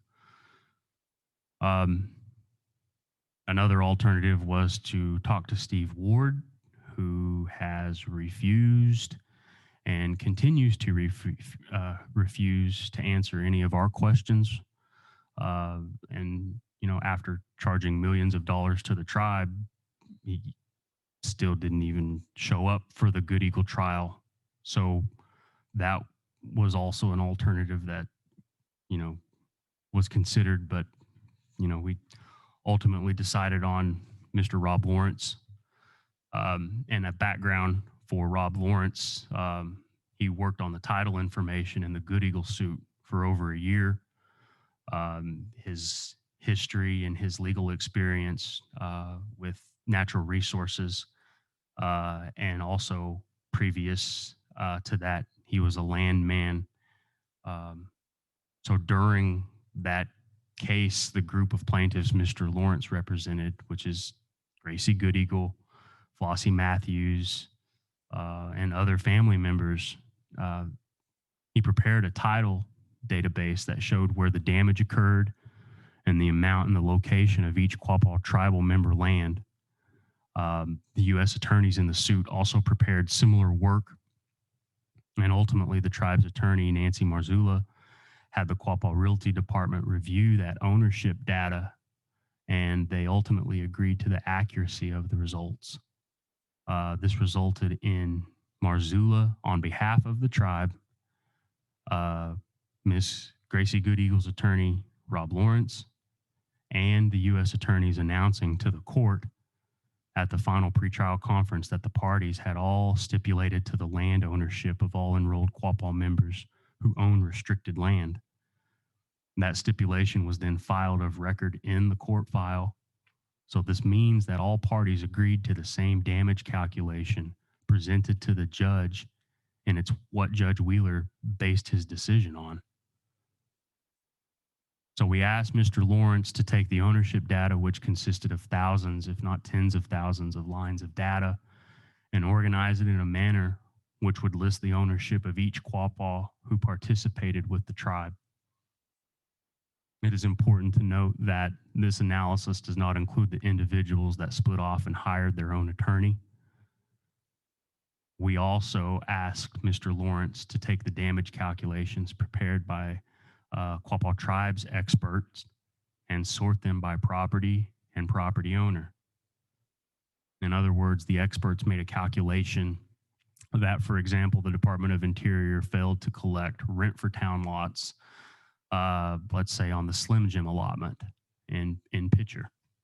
So we had Mr. Lawrence allocate those to the Quapaws who owned Slim Jim allotment in proportion to how much of the Slim Jim allotment they owned. So if they have 1%, we allotted 1% to the landowner. If they own 10% of the allotment, they received 10%. And we had Mr. Lawrence do the same thing for every type of damage asserted in the lawsuit for every allotment. So last month, detailed letters explaining this analysis went out to every member who was a plaintiff in the Good Eagle suit, and those individuals who were either shorted or did not receive the correct amount on the first Good Eagle distribution was notified. And under this analysis, the business committee rectified an extremely messy situation by applying data and facts. Some of those members who thought they were entitled to more money had little to no damage to their land or didn't own any land currently. So both damage and land are necessary factors to have a claim in Good Eagle. There were 120 landowners who were significantly shorted in the first Good Eagle distribution, and the business committee deemed it a priority to try and rectify that. And, you know, it's not fair, and it's not just to use the claims of your neighbor to win a settlement based on their claims and then leave them out in the cold when it comes time to pay up. And that is something that occurred. And again, the business committee is committed to rectifying that for those individuals that didn't have a voice, for those individuals that were made to sign a document without even seeing any type of analysis before they even signed on the dotted line. As for the tribe's portion of the settlement funds, the total damage to the land that the tribe owns is less than 1%. That's open record. We have a remaining balance of 19.9 million, some of which still has to be paid out. But despite, the vicious rumors that money isn't going anywhere, nobody's absconding with it, it's perfectly safe, and we are doing our fiduciary due diligence to make sure that it gets apportioned to the appropriate people. And what we do with the remaining funds will be open, it'll be transparent, and it'll be with input from all the tribal citizens. So with that, I'll open up the floor.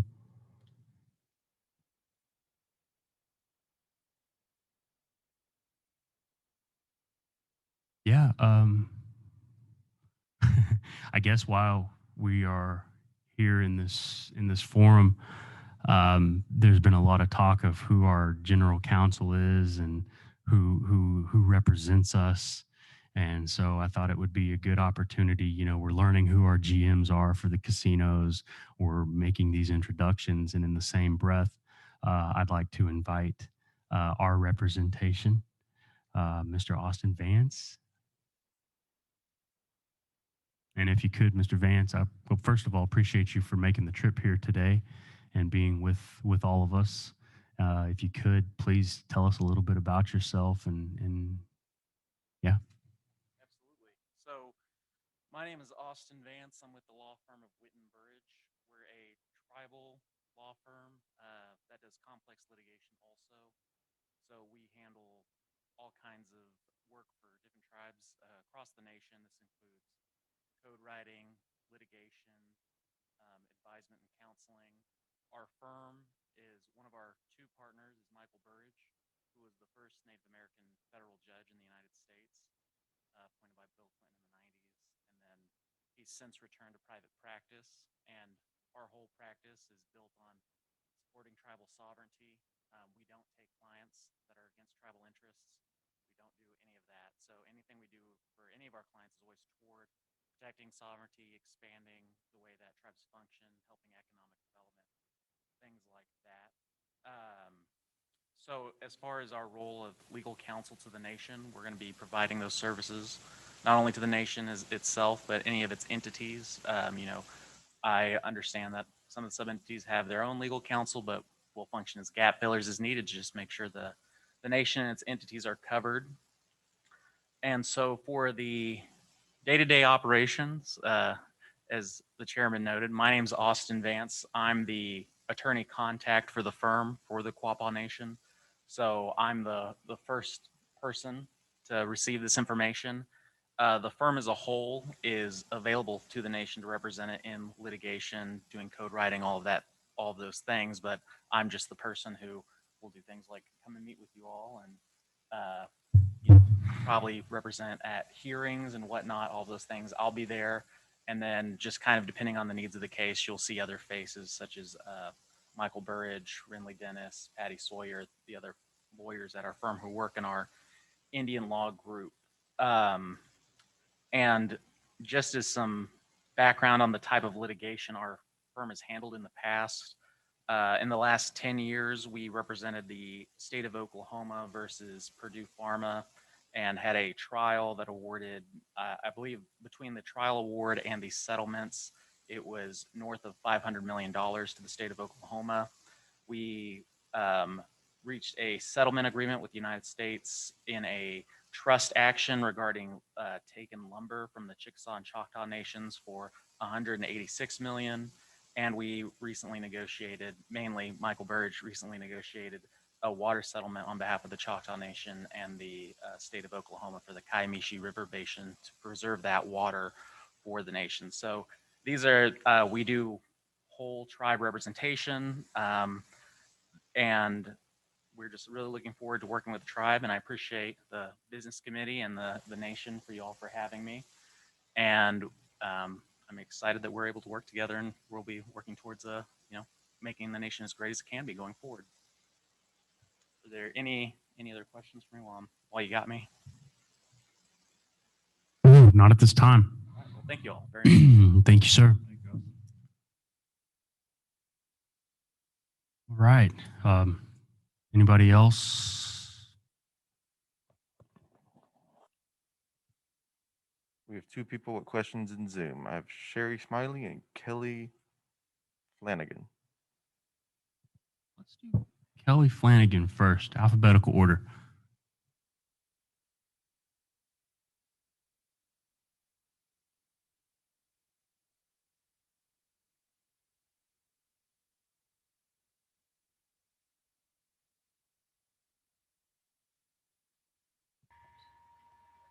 Hi there. Hello? Can you hear me? We can hear you loud and clear, Miss Flanagan. Okay, great. Well, thanks for letting me ask my question.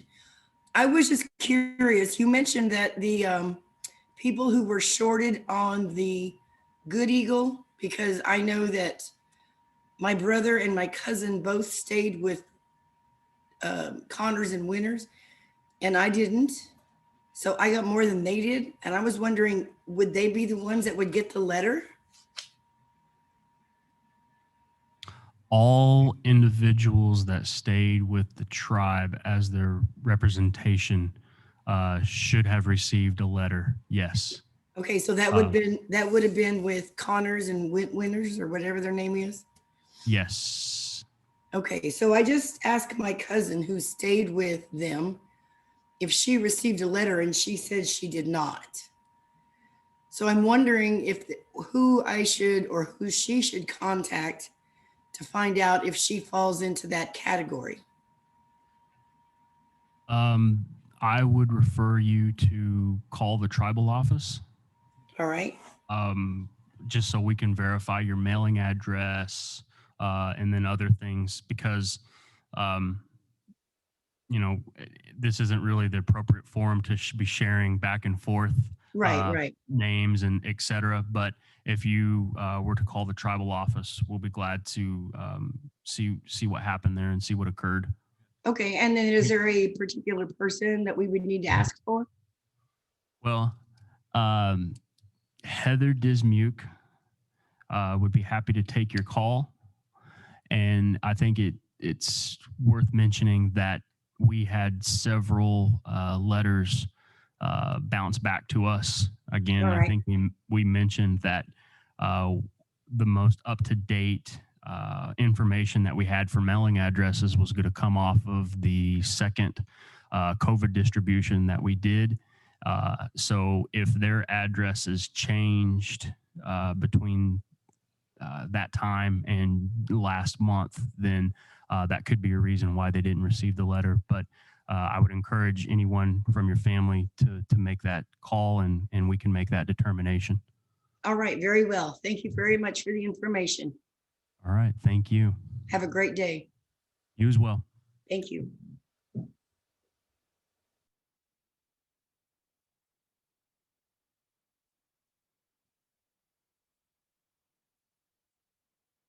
We have our next caller.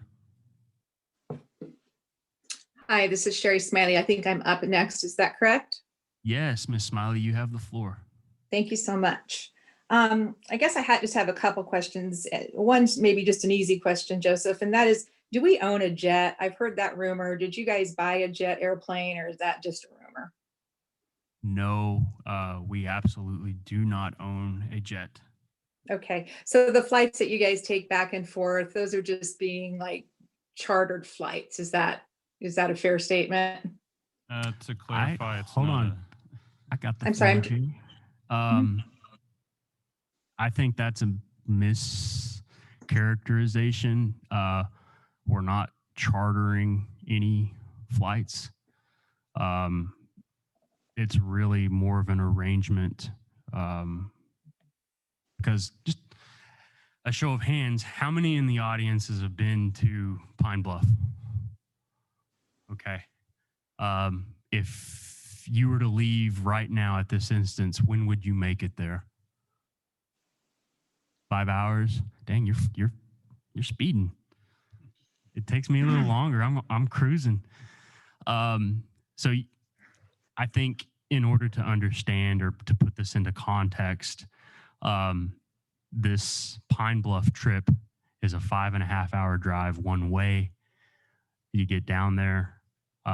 That's one day. Then the next day you have business meetings. You're taking care of business. And then it's a 5.5 hour trip back the next day.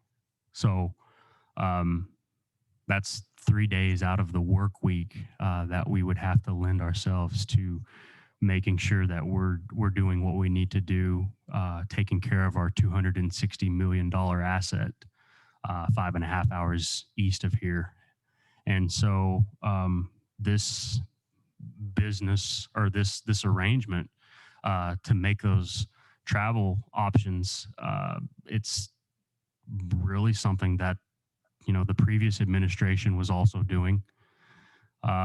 We have since also made similar arrangements. However, it's at 1/8 the cost of the previous administration.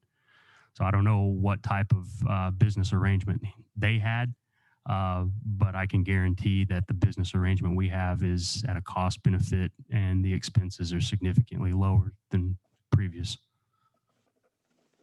And I'm not questioning, Joseph, if you should fly. I mean, that there's no doubt you should fly. It's a waste of time to drive. I totally get that and understand that. But I guess I'm just questioning, like, who do we have this arrangement with? Who owns that jet that we're using? It's actually a friend. Is it Terry Barker?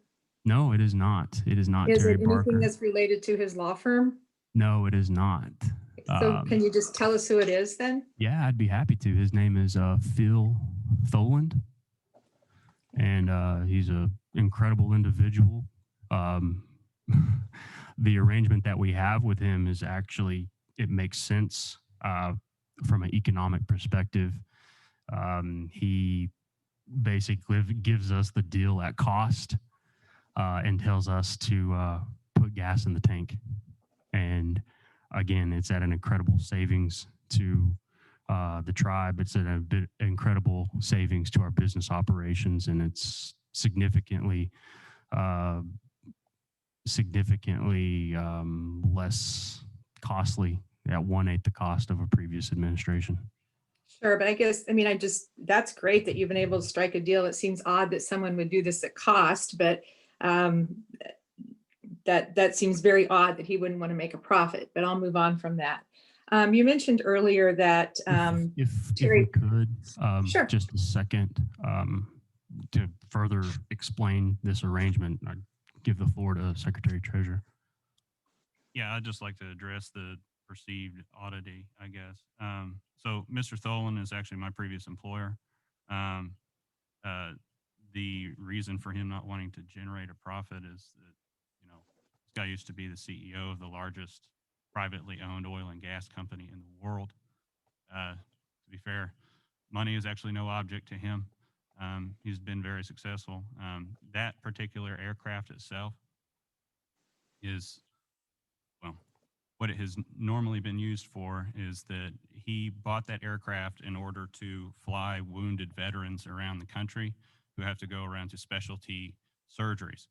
That jet has flown more miles, more hours, and more wounded veterans around this country than any other aircraft, including those owned by Oprah Winfrey, Warren Buffett, a number of other, what you would call billionaire philanthropists. As of late, and due to COVID and restrictions on people's ability to get in and have surgeries in the past, that plane has been grounded. The personal favor that was granted to me was that as long as we bring it back with a full tank, we're good to go.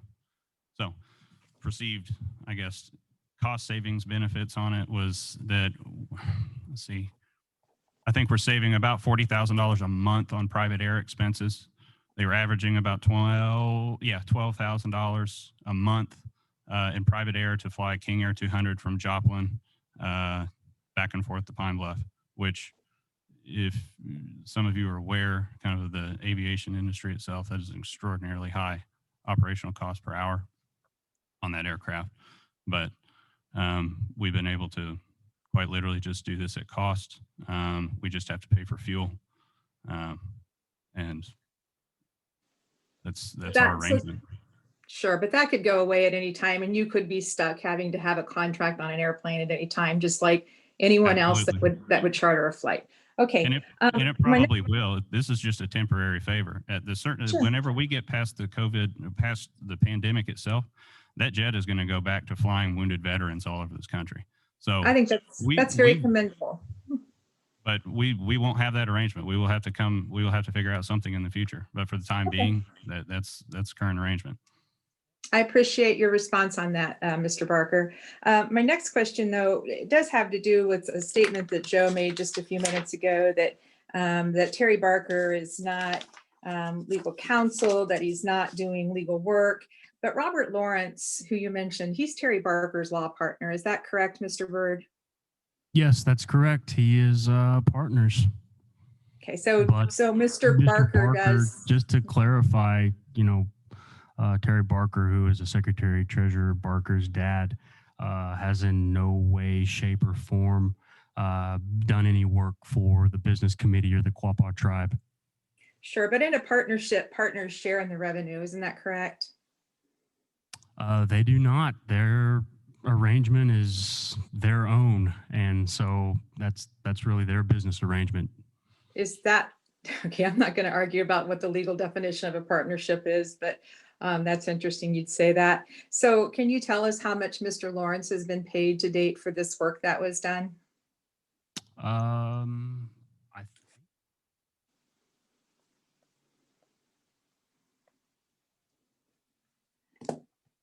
Okay, so I think it's right around $12,000. Again, the anticipated cost for going through any other firm, the time it would have taken to bring them up to speed, the hundreds of thousands of dollars that would have had to come out of our budget to hire a landman and all those experts to compile that data. We went with Mr. Lawrence at a cost savings to the tribe. And is that an unbilled time as well? The 12,000? That's total bills received to date. I think So we don't know. total anticipated cost, all in on this is going to be somewhere high 20s. Was high 20s. the Okay. initial anticipation that we had on this. So, like I said, a number of the firms that we had talked to in the past, we were receiving numbers somewhere between 500,000 and some were even north of $1 million. Considering that U.S. government had expended over $5 million to put together all of this title and land work, and we're not exactly sure how much Connor Winters and Marzullo put together. We just know it was a lump sum expense of $10 million. We've asked for itemized invoicing. We haven't received it. We've only been directed to contact Steve Ward's personal legal counsel. Okay.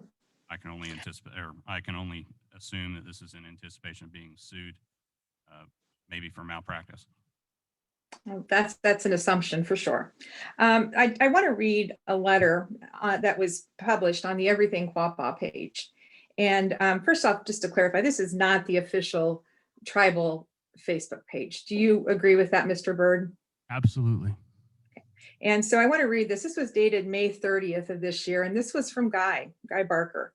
And I'm not going to read the first paragraph. I certainly can, but I will just tell you that it's just a slam against me, and I that's not what bothers me at all. But the second paragraph says, this is May 20th, or I'm sorry, May 30th, 2020.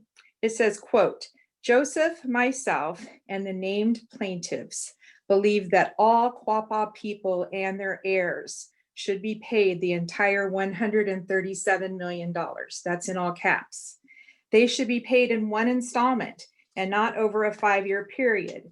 We also believe that the $40 million that our opponents wrongfully kept, as well as the $3.6 million in CARES Act funds, should be distributed right now to all Quapaw citizens.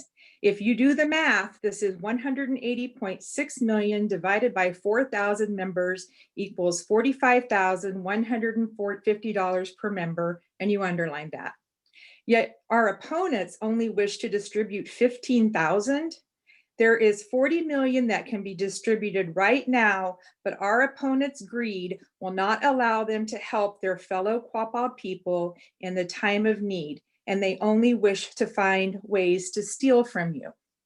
We think these funds should be released now, with 3 exclamation points. Our opponents have no intention of paying anyone with the 40 million from Good Eagle, but if we are elected, we will fight to ensure that all Quapaw heirs are paid with the money wrongfully stolen from Good Eagle, and we will also make sure that all the money from Bear is distributed to all Quapaw heirs as the Court of Claims actually recommended. I'm not going to read the rest because the rest is just it's just drama.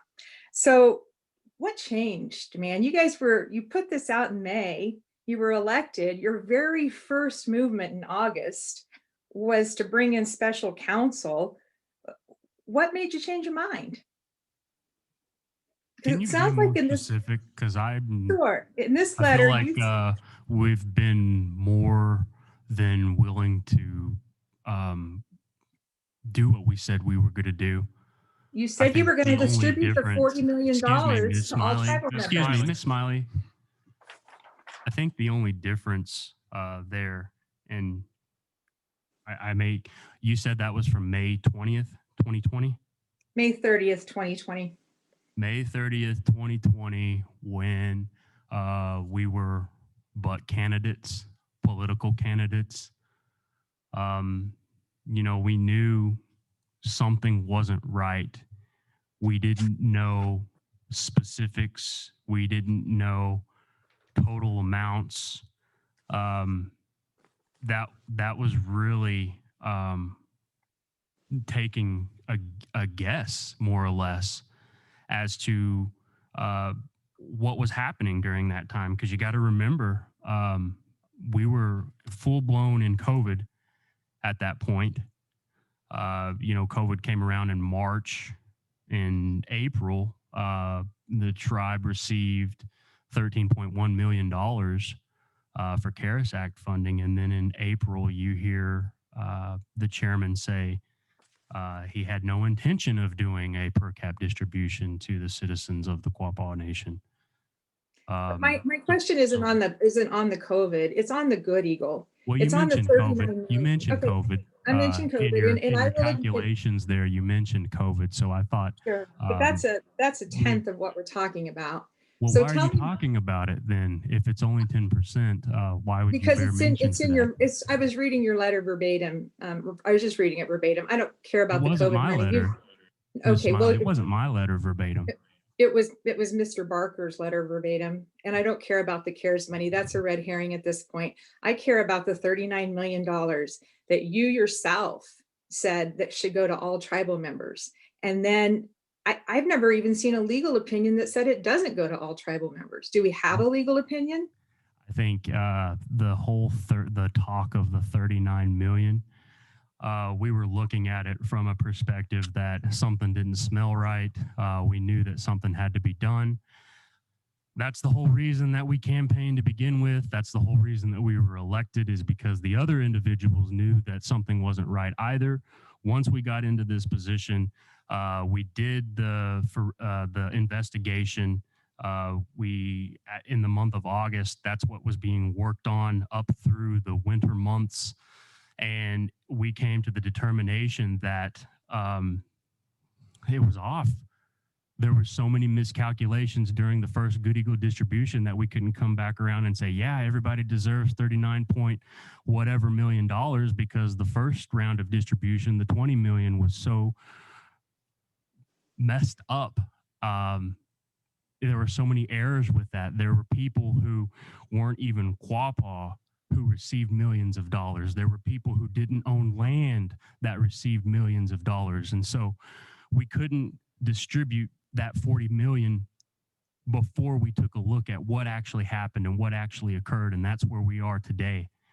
And do we have a legal opinion? Do we have it? Do we do we have an independent? It's on It's in the file. settlement agreement. It's outlined. No, within the that's not what settlement I'm agreement. asking, Mr. No, Barker. no, I'm no, asking no, if no, if Miss you, Smiley. oh, Miss Smiley, I know what you're asking. So I'm going to direct you to the end of that paragraph that you just read, so that we were going to distribute those funds in conformity with the settlement agreement itself. That's what's happened. So we have been in constant conversation with the U.S. attorneys and DOJ about their position on this case, in addition to talking to Judge Wheeler on their position on this case, what the intention was outlined within that settlement agreement as well. I can guarantee you that we are in full conformity with their position. That was outlined in that promise. That was outlined in that promise. So, Mr. Barker, can I have a no, legal, I'm an still independent talking. You legal will opinion? wait. You will wait.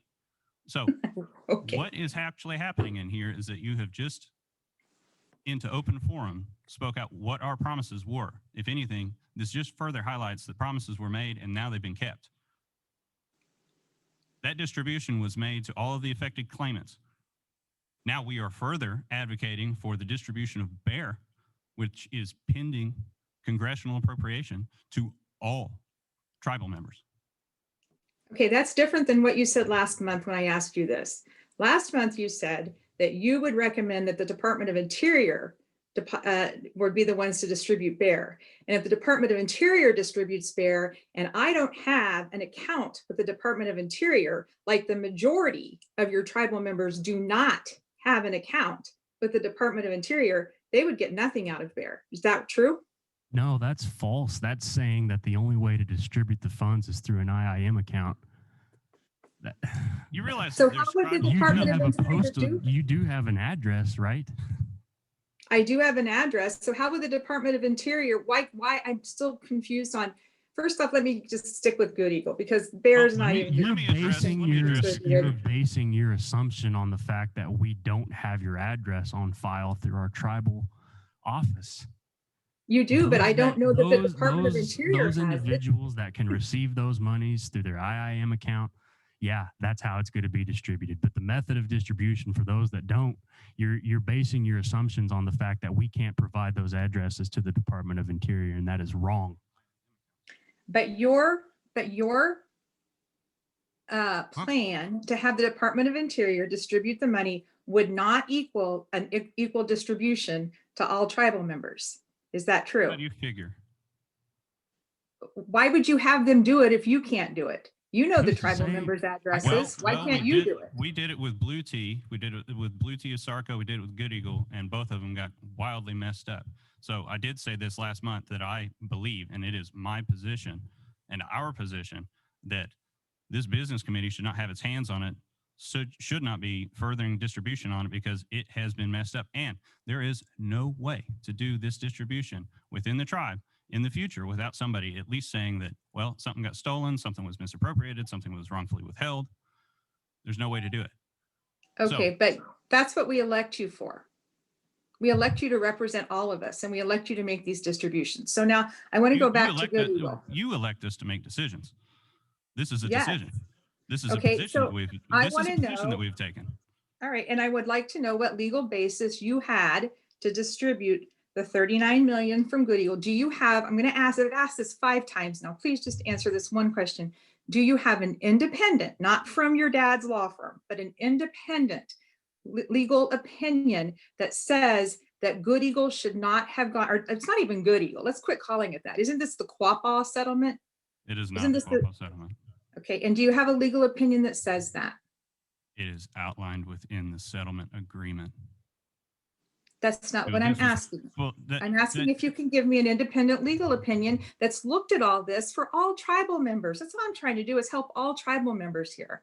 And says, yeah, this Look, is how it should that go. is not even remotely genuine. Look, you are not here as a genuinely concerned tribal member. You are here to cause political disruption for your sister and the former chairman. So let's just get down to brass tacks on this. So you are not here as some legitimately concerned tribal member. You don't care about the rest of the tribal members. If you didn't, I wouldn't have a stack of a dozen demand letters coming from you and your firm threatening to sue this tribe and its businesses for several $1 million in unapproved severance, PTO, on behalf of individuals in here that we now have collective evidence that we're misappropriating funds within this tribe. These are individuals Barker, that I'm you are going to stop representing. you No, because stop. Listen. I am listen. not going to discuss Listen. pending litigation I'm with not you. gonna I'm ask you talking again. about Good Eagle. I'm not going to I'm ask you talking about again. Good Eagle. I'm not going to ask you again. So this is something that needs to be made abundantly clear, that you are not here as a genuinely concerned tribal member. You are here as a legal advocate for individuals that have caused irreparable harm to this tribe, its businesses, and its members. That is not at all true. I'm here asking how That you. is what legal 100% opinion- accurate. All right, let me quit asking you questions. Let me go to another business BC member then, because they all believe that Good Eagle was supposed to go to all tribal members. Why did that change? Mr. Buffalo, do you have an opinion? This is not just the Guy and Joe board. You all have an opinion. Mr. Buffalo, what did you base your opinion on that the $39 million should go to only named people? Well, it's my understanding, I think, a legal position. It's my understanding, I think it's a legal position based upon the judge's ruling that, you know, in a lawsuit, plaintiffs are the winners, not the whole world. Not a plaintiff, you're not entitled. It's very simple. And did you have, did anybody give a legal opinion? That's my biggest concern here, guys, is where do we get the idea that the tribe is only entitled to what Guy said last time, which was $2 million. That's what he said that the Quapaw tribe should receive. It is on the four corners of the document. In addition to having multiple correspondence with Judge Wheeler and with U.S. Attorney's Office, you can call Anthony Wong if you want. If this is such a complicated process, and I can tell that you do not trust my word for it, so call the U.S. Attorney's Office. He'd be happy to talk to you about it. It was clearly outlined in there that those funds did not belong to the tribe. He even took that position with the former chairman and their attorney. He was sitting there. Actually, I was talking to him on the phone the other day, and he was describing to me his discussions with the former chairman. Steve Ward almost crawled up over the negotiation table and told him, well, if you give them all of that money, they're going to spend it on pickup trucks and bass boats. The former chairman then told him, well, they're going to squander it, smoke it, gamble it. We can spend it better. We have all kinds of investment opportunities with our casino operations that this could be better used for. So that was said. That was the discussion that was had. So even though their big position was that, well, you know, the tribe has never had this kind of money to invest, U.S. Attorney's Office told them to go, well, that's great, but it's not the tribe's money. It's the individual claimant's money. This is aggrieved trust property owners. Did you know that when you wrote the letter in May? Told you, I just had this conversation with last week. It was pretty enlightening. So in May, you believe the money all belonged to all tribal members as well? In May, I believe that there was $40 million that was wrongfully withheld by the tribe. Okay, I don't have any. Who it actually belonged to was impossible to tell. Even to this date, we cannot get Connor and Winters to hand over their damage calculation. They will not let us know how it is that they determine the damages before they ever even negotiated the settlement amount. So, yeah, there was no way of knowing. We literally had to be sitting here in this seat, have access to documents that people had always refused to hand over to us. Okay, so I think you've answered all of my questions. Thank you very much. Now, thank you, Sherry.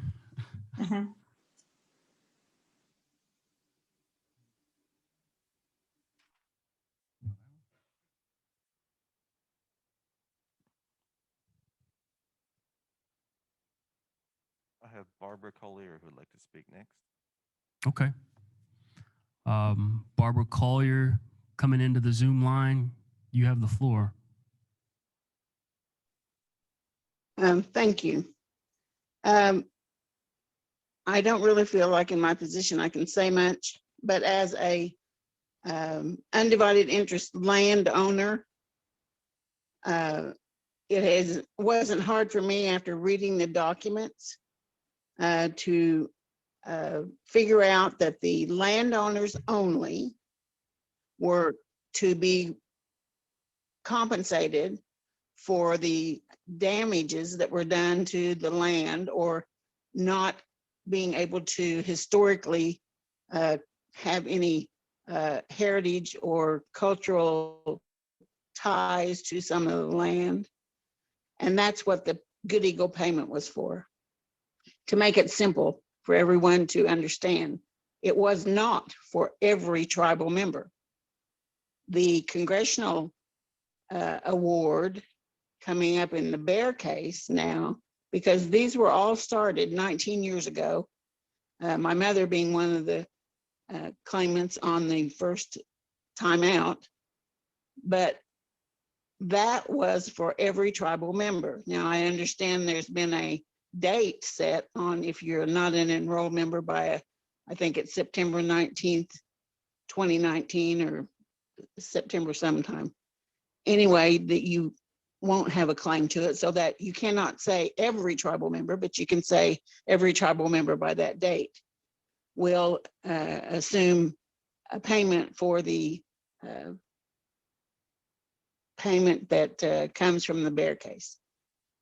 I understand very plainly, and I hope other people do also, that you are wanting the distribution of the bear case to go through the Department of Interior, because you don't want to have discrepancies or complaints or personal ties to any individual or family members from the business committee individuals to others or to their family members. And you don't want to be, people are accusatory. They jump on every thing that they can to accuse people of wrongdoing, it seems like lately. And that's not the case here. You're trying to do it so that everyone will receive the full payment that they are required to receive evenly from the bear case funds. And I commend you for that. I think it's a wonderful idea to get it distributed by someone other than the business committee. I think that it'll be fair. It'll be non-discriminatory to anyone. All individuals will be treated the same. It doesn't rely on those having IIM accounts. Yes, I have one. I've had one for years and years, back since our first payment that we got back in the 1960s. So it doesn't depend on you having an IIM account. It depends on whether you're a tribal member, you're on the roll, and they have your correct mailing address. If the tribe has your correct mailing address, they will reciprocate those individuals' names and addresses to the Department of Interior for distribution. It seems very simple to me, and it seems like it's been made into something that seems to be very difficult. The difficult part, because if judges and the people that in Congress and all of those that have decided what and when and where we're going to get this money and how, if they're not good enough attorneys or individuals that have attorneys to make a legal opinion, then we're in bad trouble. Of course, I think our government's in bad trouble anyway, but that's just my opinion. But getting back to the facts, this is the safest way to distribute this money so that it'll be non-discriminatory to anyone in the tribe, that everyone will be created equally and be treated equally. The mess that we're in right now with Good Eagle has come upon us for whatever reason, but they're trying to straighten it out. And I appreciate the fact that the business committee has gone to the problematic time and taken their time to be dismissed from other things to try and get the payments out to the individuals that are justly supposed to have them. So I just wanted to share my opinion with that, because I think it's very simple. The hardest part about it's going to be get the the Congress to award the money. And so that's just my opinion. Thank you. Appreciate your input there, Barbara. Chairman, as a point of clarification, the date that Barbara referred to means to all living in row 927. Did you hear that? I don't think you were talking into the microphone there, Lloyd. Yeah, well, Oh, were you? I mean it. Okay. Okay.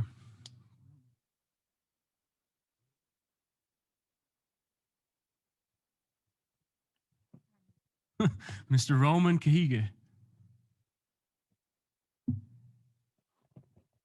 You have the floor, sir. I'm trying to unmute. Can you hear me? We can hear you.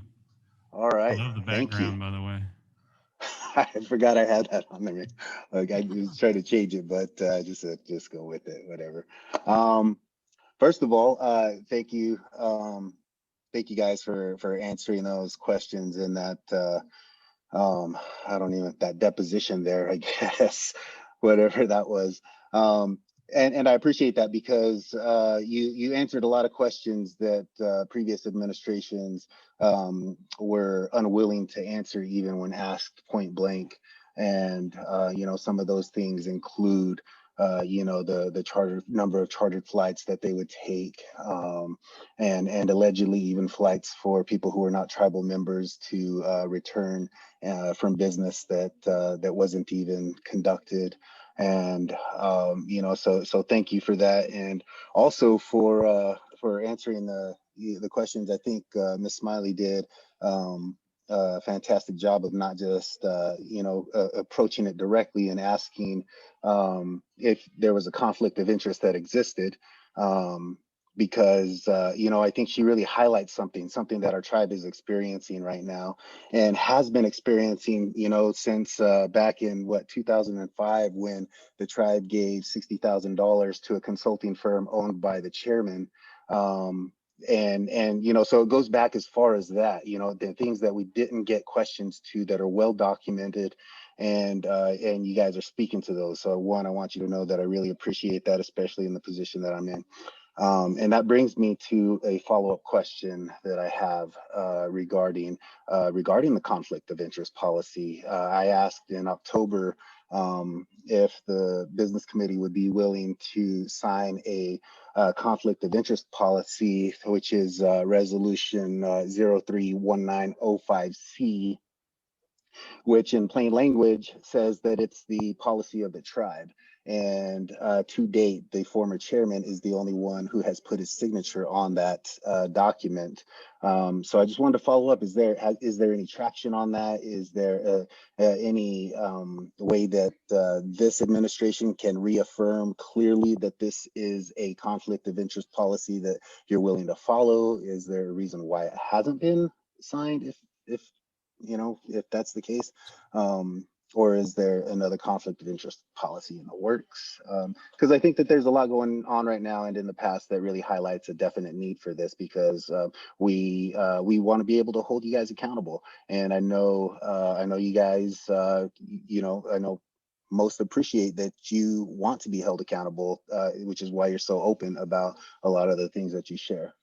But yeah, can I get a reply to the question of that I posed back in October? Sure. I appreciate your question, Roman. And from my understanding, this 031905C policy for ethics is in relation to our HUD program. Is Correct. that correct? It was And necessary to receive HUD funding, but whenever the tribe made the policy, they included that as a reason for creating the policy. But in the actual resolve, it was noted that this is the policy of the tribe, and there is no explanation as to who that applies to and what funds, who's handling those funds. It's just plain and simple. This is the policy of the tribe, not this is the policy of the tribe and people who handle HUD grants and funding in which department. so my position as chairman would be, sure, I'll sign a conflict of interest form. I think it goes beyond what we have already, each of us, taken an oath of office whenever we're sworn in to uphold. But I can understand your position and other people's positions within the tribe to hold us accountable. So yeah, I don't have a problem with it as chairman, but there's 5 other people up here, then I'd like to hear what they have to say about it. So I guess, so I was actually looking at this last night. So I have a couple of, well, I wouldn't call them problems, but things I probably would change about it. Taking a look through that, there seems to be quite a bit of ambiguity on it as to whether it applies to business committee members. It kind of bright line applies to tribal employees. I think that it should be expanded to apply to business committee members. It doesn't make a lot of sense why it wouldn't. And I think that that's definitely something that we can take a look at. I'd be happy to sign it as well. But I think it needs to be beefed up and probably a little bit more restrictive than what it is now, or what the current form of it is for the HUD project that they were putting together. But I think it's headed in the right direction.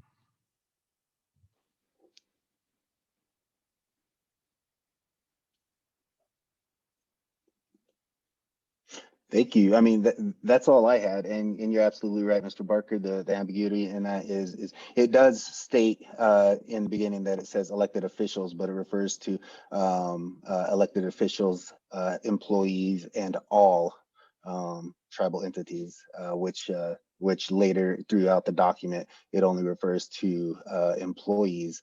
But I think, you know, in the heading, it is clear that it is referring to elected officials.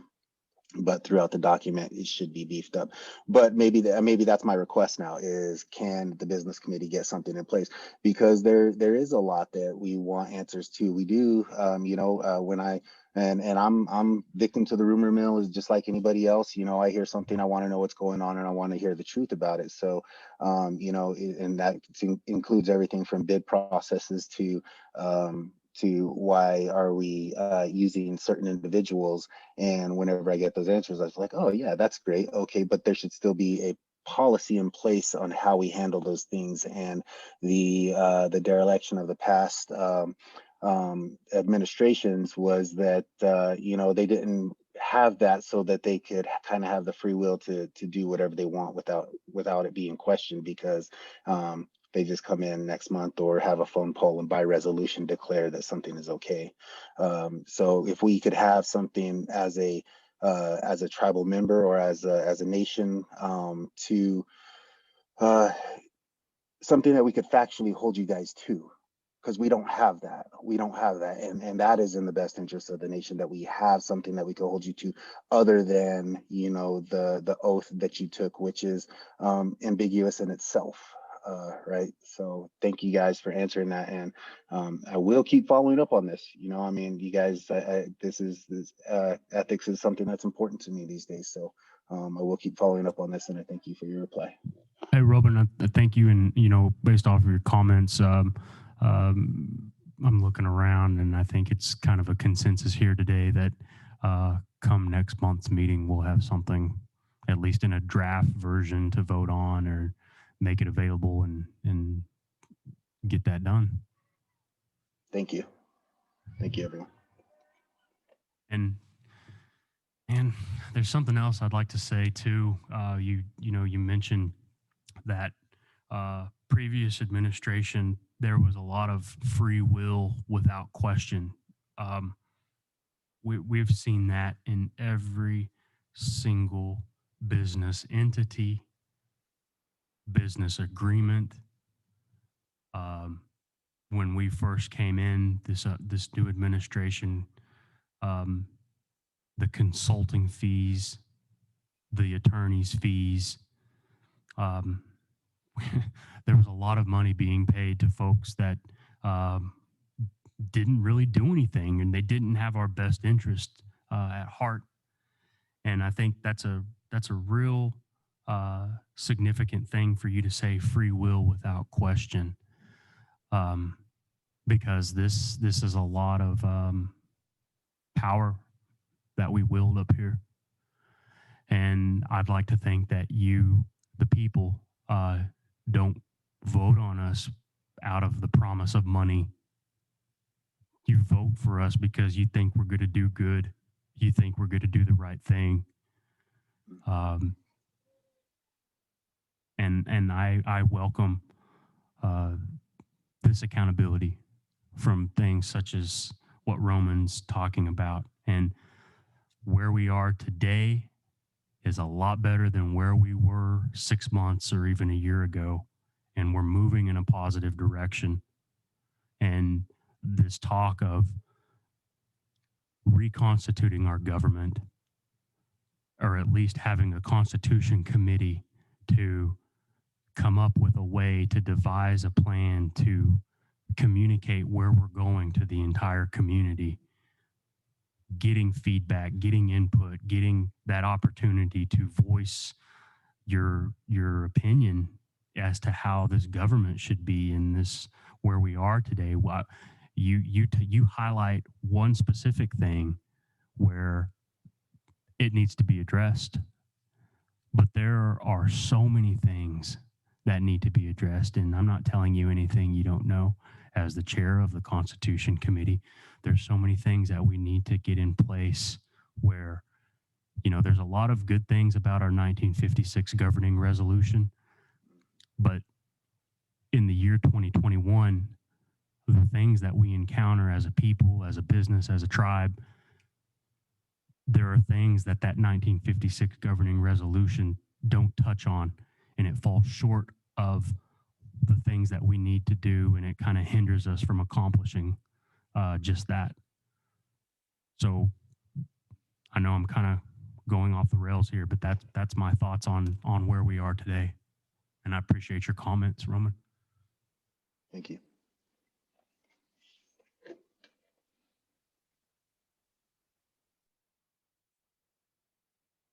Okay, we have another individual. Christy, you have the floor. Unmute. Hi. Yes, I am Hello. muted. I'm sorry. Hi. Exactly. I guess I have a question. Exactly how many lawsuits has Sherry Smiley and the previous administration brought to or tried to get or bring to the Quapaw tribe? What exactly are the lawsuits, and what are they? What does it entail? I guess I should say. That's a pretty overarching question, and some of that would predate me, and I would yield to other members of the business committee. But it to be in my own personal capacity, the first time I met Sherry Smiley was during the talk of the Good Eagle settlement back in 2018, June of 2018. And I was out of my first year of law school. I was there to listen. I was there to take notes. And then coincidentally enough, I was approached by Sherry Smiley in the lobby of the Downstream. Wow. Yeah, kind of serendipitous now that I think about it as to why Absolutely. she would come to me, and yeah, so maybe she can speak to that at a later point. But from my understanding, she's never represented the tribe, at least not in any type of litigation. Now,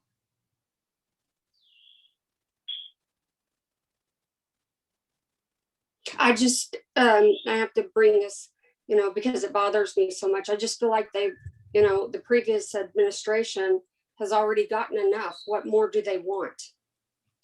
well, I think the fair answer to your question is they want severance pay that they think they're entitled to. Well, me as a Quapaw tribal member, I just think that's ridiculous, because if you look at the amount of money, obviously, that they've already, gave themselves, that is ridiculous. Yeah, I share your thought. How much lawsuits, or how many lawsuits have they filed against the tribe? Maybe Secretary Treasurer could speak to that better, because he's the one that continues to receive the correspondence. Wonderful. Awesome.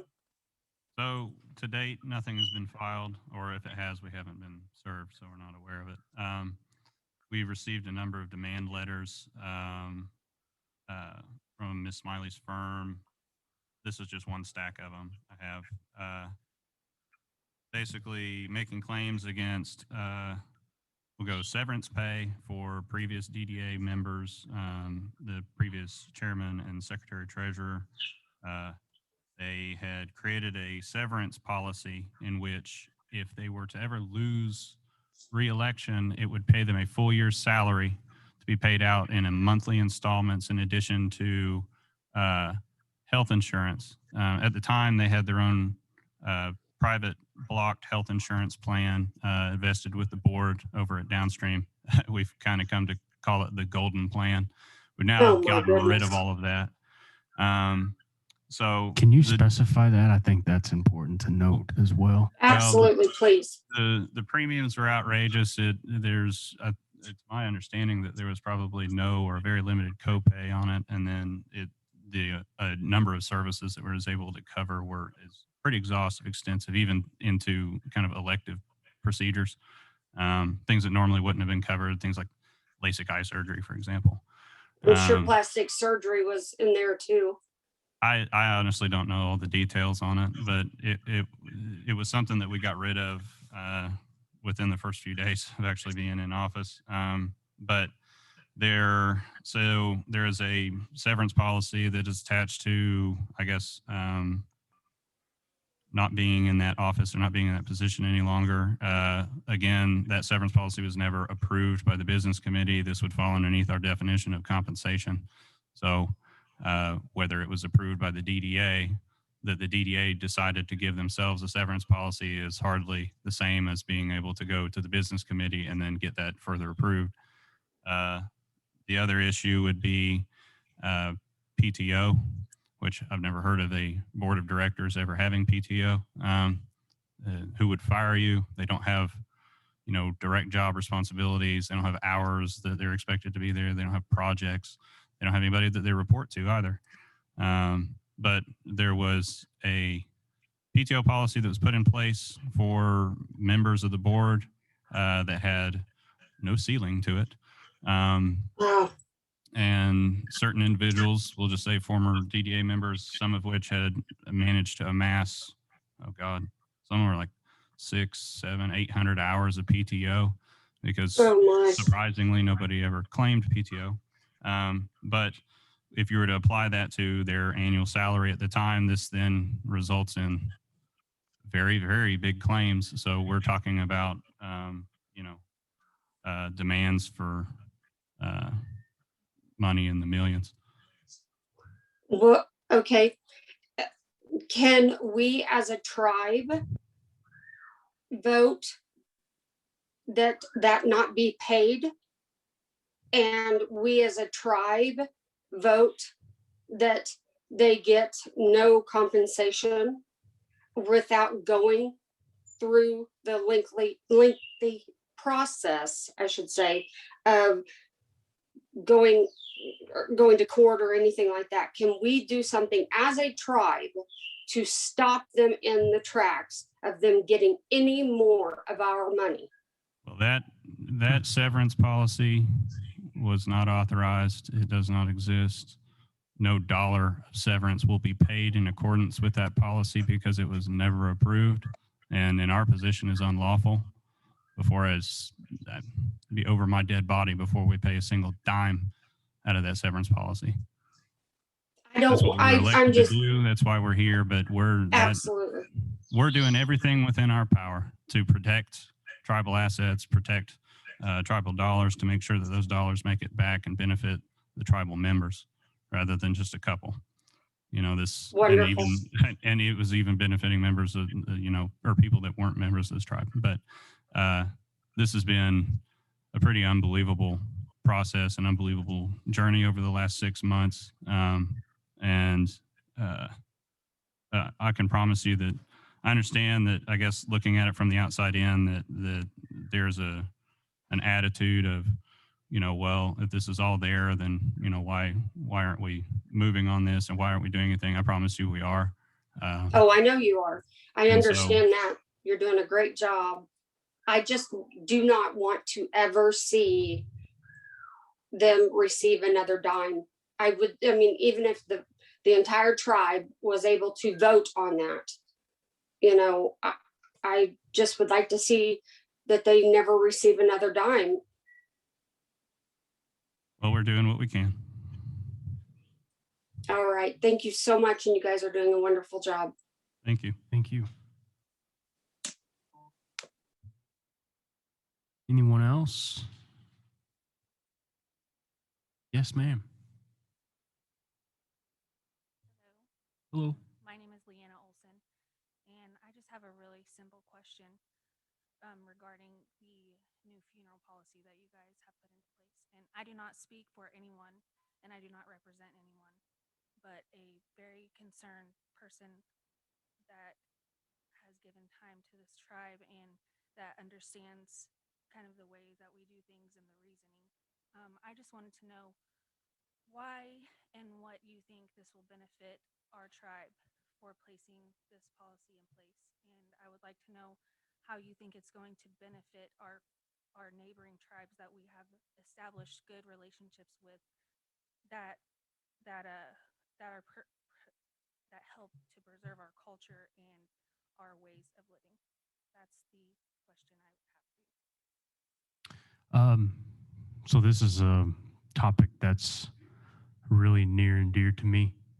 Um, and it's interesting because there's so many questions that stem from what you're talking about.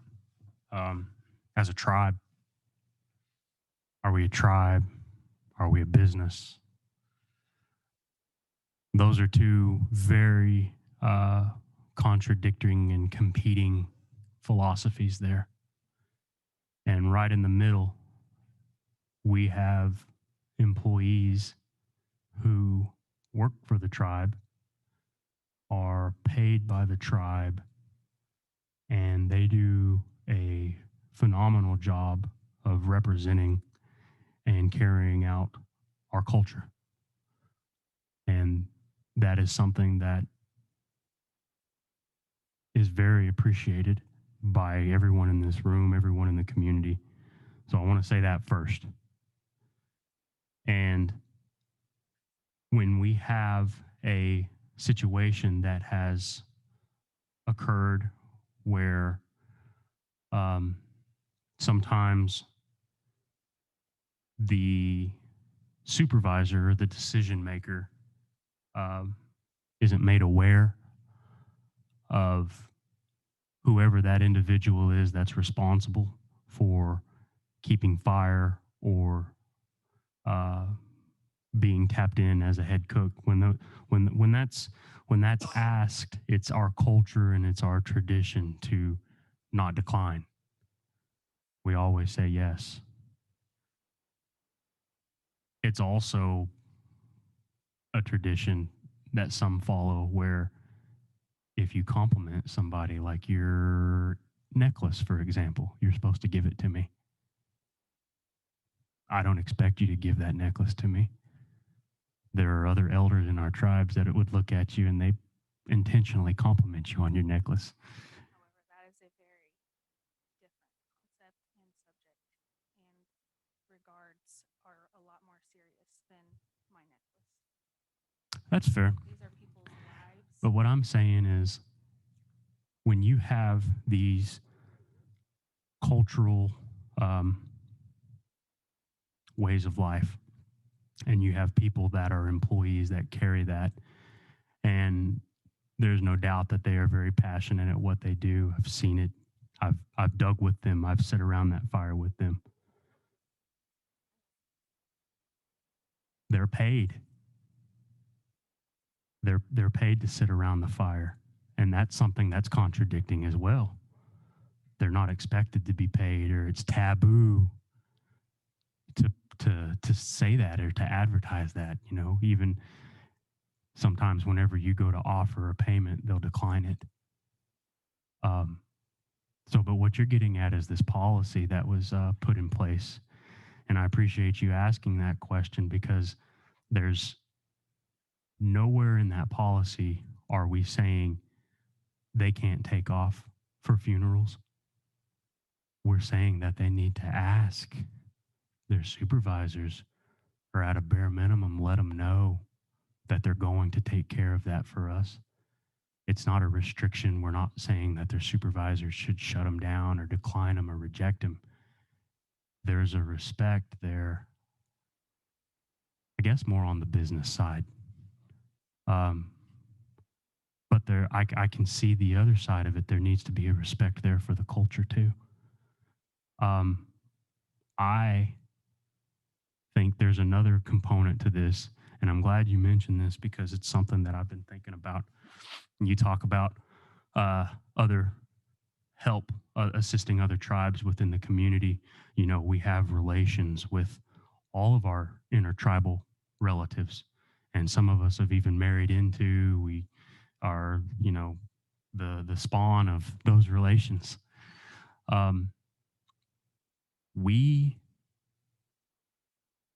The Quapaw Nation has those people on payroll And when they have these positions in these departments where they're expected to do a certain amount of work in their responsibilities and their job duties, but their supervisor has to let them go. It's one thing when they're helping our Quapaw people, but whenever they go and they go to those other communities and we're still footing the bill for that, we're subsidizing that. And that's a kind of a harsh reality. Again, that's that tension between culture and business. I'm not saying that that's the end or the final decision of that policy. I think it's more of a let's see if this works kind of thing.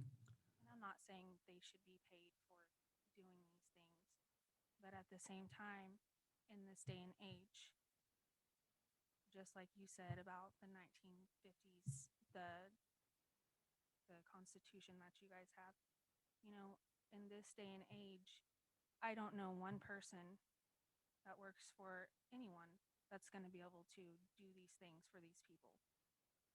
I don't. I mean, who can hold down a job with that? No one can. And it's not that you're footing the bill, it's that you're being there for your people in the surrounding communities. Yeah, I don't disagree with that. And I think, again, it's important to note that you talk about goodwill between tribal communities. Back in the day, they didn't come here for free. We've paid them. Your ancestors, my ancestors, those original allottees, those ones that were receiving money from the lead and zinc, they had the ability to pay for that, to perpetuate our culture. Don't think for a second that those other tribal communities didn't come here they did come out of here for the kindness and out of the good of their heart. They were also compensated. But they can't do it themselves, is what I'm saying. Who's going to do it if you're having to choose between getting provisions for your family and keeping them while also continuing to help others and continue our ways and our culture and the traditions that we have set forth and that everyone says is so meaningful. What does it mean to you? It means everything to me. So I guess my question to you would be, do you have a recommendation? I definitely think that it could be a little bit more discussed rather than just you guys throwing this out there to them.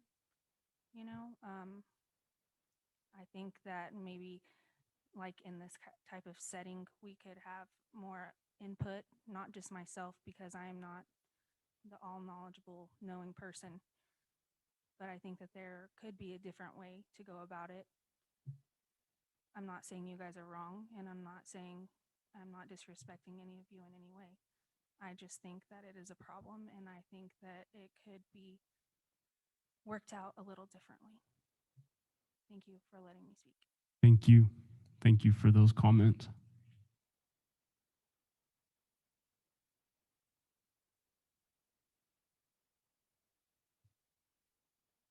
I'd also like to make a brief comment. Our ancestors, our elders made a way for us, and they had a unique way of looking at the world. There was a comment made earlier in this meeting that we have to worry about separating business and culture. In certain places, you'd have to do that. In certain businesses, you have to do that. But as a general rule, in the United States, a lot of people get July 4th off, they get Christmas off, they get Easter off. When their grandma dies, they get bereavement leave. It's typical and usual. Among the Quapaw tribe, we have certain traditions and culture, and whenever we make policies that aren't in line with that, we're forgetting the way that our people think. We're forgetting who we came from. You cannot separate business from culture. Some people think you can, but you can't. We're a tribe. Our elders made a way for us. If we didn't have that, we wouldn't have any of these things. There are people who could be you could say easily, if you're a key employee at the gaming facility, then you must require permission. But we have gone years not having to ask permission, but being required to inform our supervisor. And I don't know who may have abused that. I'm not aware of it. There was only one individual I know that ever abused it, and we stopped asking. We have our own way of taking care of that. I have worked fire many times, come in, worked in the morning, sat up all night with the fire, turned around, dug a grave, and went back to work. I helped with 22 funerals last year, and I had 23 days of admin leave. It was not my decision how many people passed away. And that many funerals, do you know how many days I was actually there? It was probably like 60. But I made sure I was at work. And almost every one of them people that come and help do the same thing. And then when you came and you put that paper in front of them, you upset them. I don't know who it was. I wasn't there. I wasn't invited to that meeting. But it doesn't matter. All we had to do was be asked. We would have worked with you. You know, I could understand if someone said a key employee must have permission. But when somebody is doing a job at the tribe, they should simply be allowed to inform their supervisor. If they don't inform their supervisor, they should be disciplined. I don't know who wasn't doing that, but they should have been individually disciplined. You don't throw the baby out with the bathwater. If you make a mistake, they shouldn't be held accountable for it, vice versa. I'm not trying to single you out. But my point is, whoever that was that made a mistake, I wasn't aware of it. I mean, I guess it's not my business because it has to do with HR. Why weren't they disciplined? That would be the way our people would handle it. Address the problem. That's all I have to say. Thank you. Thank you. Thank you both for those comments. And yes, sir.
Appreciate it, Henry. Anybody else? Did you have something back there?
Appreciate that.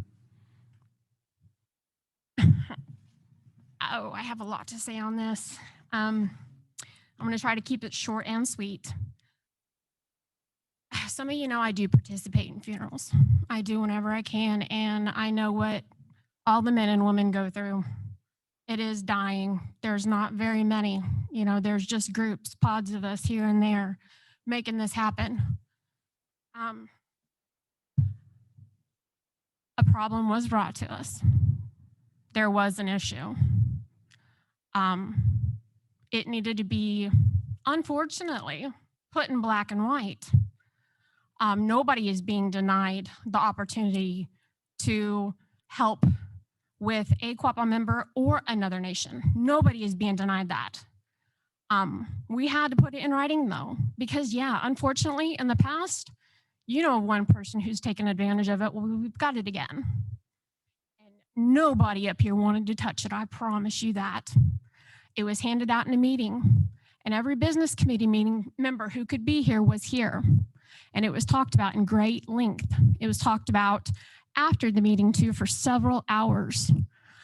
This, like I've said on social media, this is a fluid policy and it can be changed. I know the wording can be a lot better. Heck, a lot of our wording and a lot of our policies need to be worked on, and it is being worked on amongst, many, many things going on here. But I just kind of want to emphasize from me and from the majority up here, they can speak for themselves that this was not done out of disrespect, and we respect you, we understand, but we felt like something had to be done. And so far to date, there has not been an issue. Nobody has been denied. It's just been a lot of what ifs. You're going to do this. You're going to deny me this. Now I have to ask this, and that's not, yeah, we had to ask communication with your supervisor because we got stuck in a bind. It's goes both ways. You have to do that with any other job. You have to ask permission if you want to take off. You would think, but it wasn't happening. So yeah, we put something in writing, but that's all I kind of want to say about that. The reasoning for implementing the policy change. Well, I'd like to ditto everybody. Basically, this was by no means something that we took lightly, and had a very lengthy discussions on more than one. And something that was brought to our attention during that meeting when it was brought before the maintenance, and a young man that I respect a lot had, basically had stated, well, why doesn't the business committee help, or the culture committee, where we can bring it back to life, where it's not just about those that work for our tribe to help take care of these things. It's our time, it's past time to be able to train and teach. And I'm sure there are many young children, and not just kids, adults as well, family members that would love to learn these traditions. So, and they have to start with each one of you to do that. And he suggested, and I told him, I said, I think he'd be one of the greatest ones to be able to, when we do have a funeral, to come and encourage family and, cousins and uncles and whoever, to come and to go out and sit by the fire, come and help cook, whatever it takes, because I would almost bet that there's somebody from every family that wants to learn these things. But I've heard rumors, obviously that, well, it's a clique, you got to be asked. Well, again, do I believe that stuff? No. That's probably one of the number of reasons you'll never see me on Facebook. But I think that's where we need to get back to. I hope, my prayer is that as a tribe that we can strive to really work on teaching and showing and getting it out there. Hey, during this time, this is why we do this.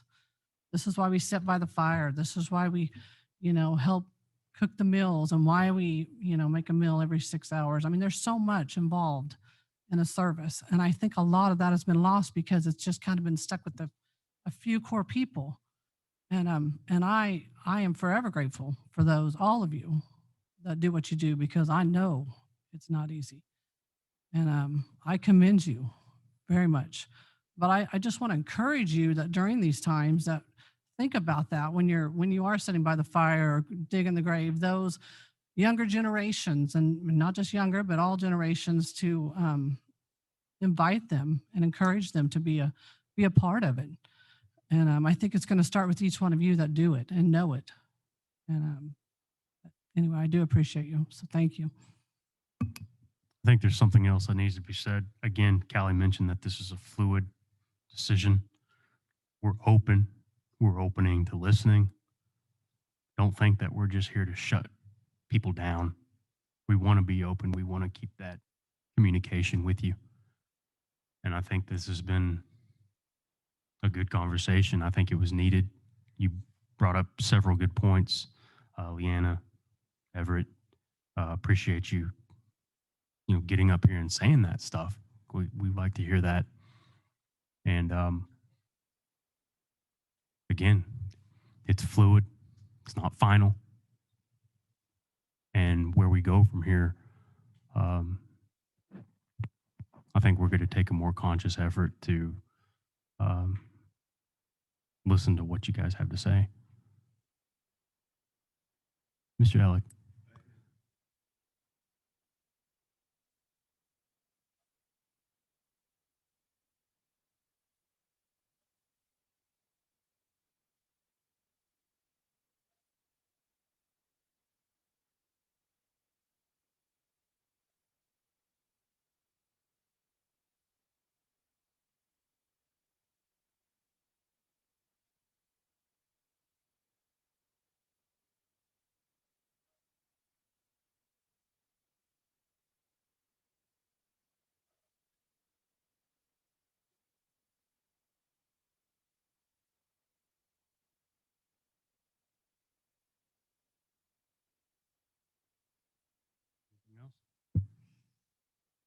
Chairman? Yeah. I think everybody's read that policy wrong. I don't recall that policy says you're asking permission. I think it can be changed very simply by adding the word a courtesy call to your supervisor. It does not deny permission for anybody to dig a grave. It's just a courtesy call to your supervisor. So if you have a main job going, he can get a replacement for you. Not denying any of the grave diggers the right to go. I think by adding the word courtesy call, change the whole context of that policy. Everybody's reading it as permission, and the word permission is not in there. It's just a call to your supervisor to let them know you're going to be gone. One simple word should change the whole attitude. That's all I have to say. Thank you, Lloyd. All right. Sounds like a work in progress to me. So, no.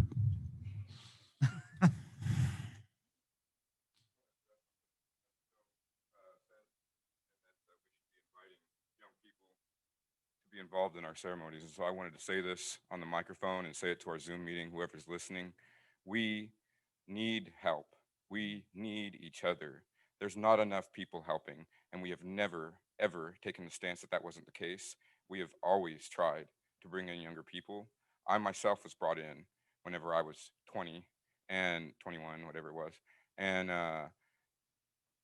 whenever you show up, I'm talking to y'all because there's no one for me to look at, but I'm really talking to the people on the Zoom call. Whenever you show up, you'll be asked to do something. If you come and you see one of your distant relatives has passed away or something like that, and you want to come, we'll ask you. We need people. It's hard to sit up for that amount of time, and you need people to help you. You can't just do it with one person. And so I'm talking to all the people on the Zoom call. If you want to be involved, if you want to learn about those things, message one of us. Come. We encourage people all the time. You don't even have to message us. Just show up, and you're supposed to be asked to do those things. But I'm telling you right now, whenever there's one person working a fire and they need some help, if you're there, they're going to ask you to help them. There's not enough people there. So I wanted to echo what you say and say that, that is something we try desperately to do, but not a lot of people want to go be around a funeral. Not a lot of people want to go sit up in 10-degree weather because someone's passed away. It's not fun. It's not easy, but it's part of who we are. We take care of our own. And I just wanted to echo what you said, and that we do try to do that. And I wanted to tell everyone on the Zoom call, you want to learn about it, you want to come, you want to be involved, come, show up. You'll get asked to do something. So, thank you. Appreciate it, Everett. Thank you, Everett.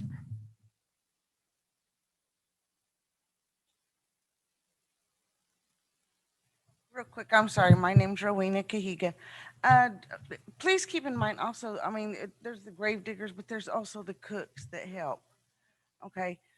It's kind of a moot point now. She's no longer with downstream, but I had got asked to help. at one of the recent funerals. And my daughter, she's 18. I told her, I need you to stay here and help me, help these other ladies. So we took off the 5 days. Took off the 5 days. She returned to work, and they were gonna take her PTO, and she's fairly new, so that was gonna suck up all her PTO. It, I didn't think, the first question that when she returned to work was, how were you related to this person? And I had to go in and step up to them, and I told them, that was my uncle. That's my mom's brother. You know, they don't understand the relationships that we hold and how dear we hold them. But it, like I said, she's no longer at downstream, but that was, she had to try to explain and how the person was related. And they said, well, it wasn't an immediate relative, so you're going to have to take your PTO. And I kind of threw a fit. I know I did, but I had to stand up for her. And I think this policy should include the cooks as well. It does. Thank you. Thank you.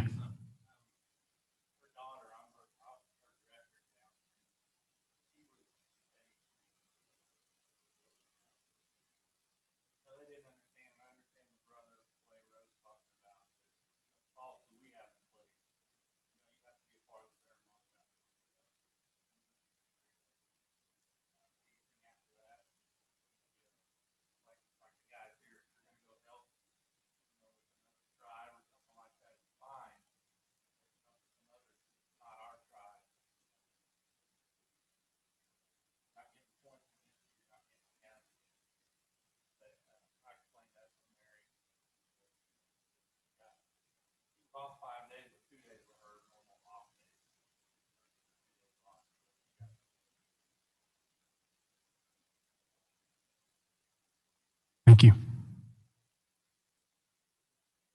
I just want to kind of touch base on what Everett was speaking about, and this is for the people out in the Zoom world. Even though some may not be like a Quapaw tribal member, if you are a part of our family, if you're married in, you can come and help. My husband comes and helps. He comes to grave, he comes, sits by the fire, and he's not even a Quapaw tribal member, he's Lakota. And you don't have to be a Quapaw tribal member to come help with fire or dig grave or even cook. Any help. And so I just wanted to touch base on that because I know there's so many people out there where we've intermarried and they want to come. They're more than welcome. We'll never say no to help. Never. So I just wanted to say that for the Zoom world. Yes.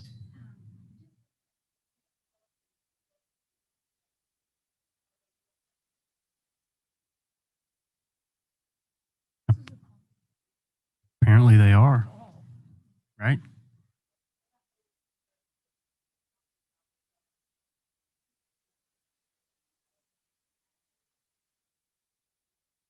Sure. I agree. And I also agree with, I've been in that position where a relative of mine passed while I was working for downstream, and it didn't fit into the Western idea of aunt, uncle, brother, sister, that type of relationship. And I do know that it's a competing philosophy, and we definitely want to be sensitive to Quapaw culture and how we define what those relationships are. So we'll take a look at that.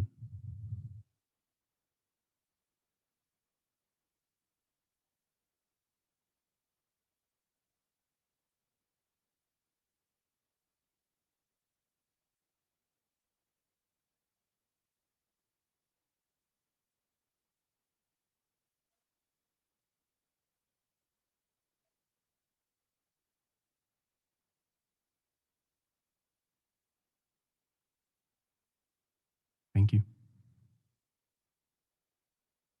Anyone else?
Thank you.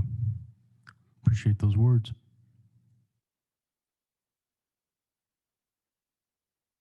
Mr. Ellett.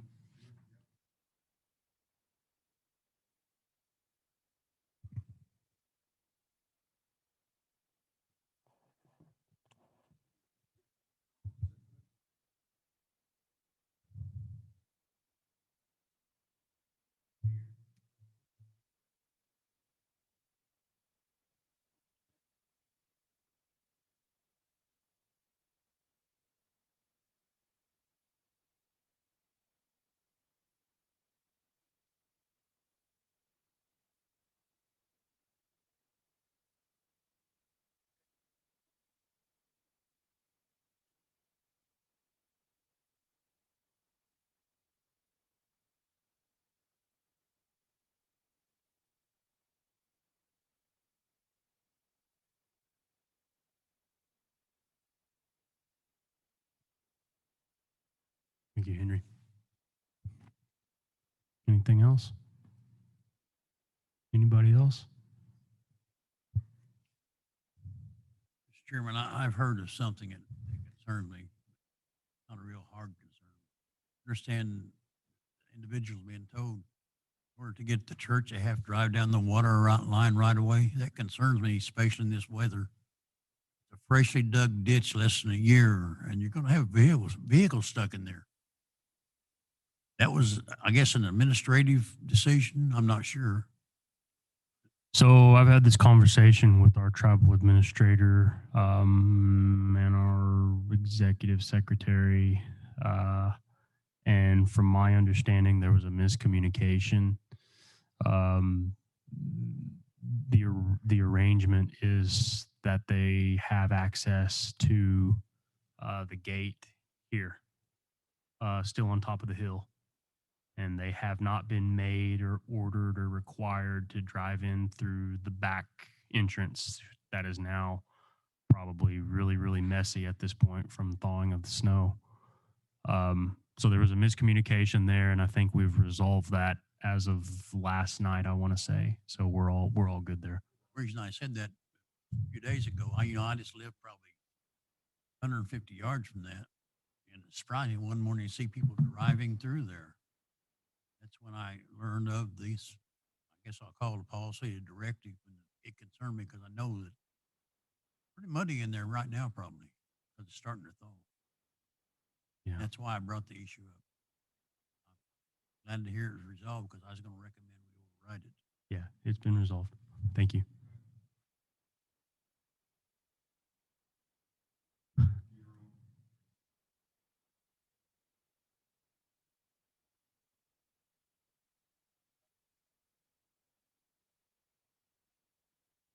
I wonder why.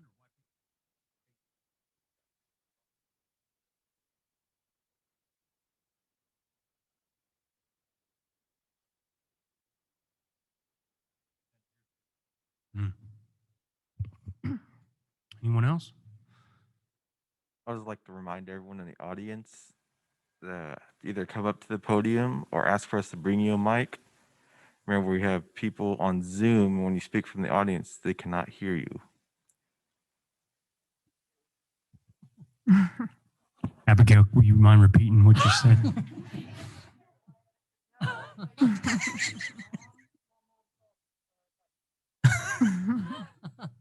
Mr. Chairman, I would like to make a motion to adjourn the meeting if there's nothing else.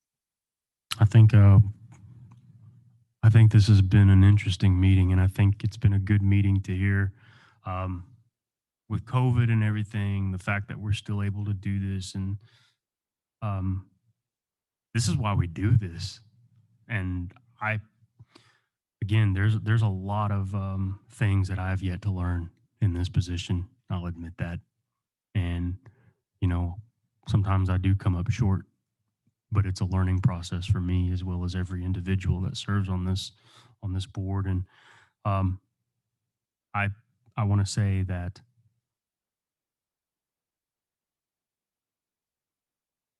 I'll never lose faith in our Quapaw people.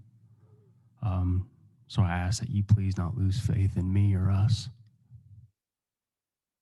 So that's all I want to say. And With that, we have a motion. Do we have a second? We have a second. All those in favor signify by saying aye. All those opposed?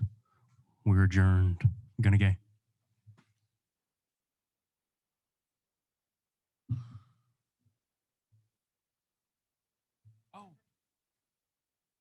Can you please stand if you're able? I'll lead us out in prayer.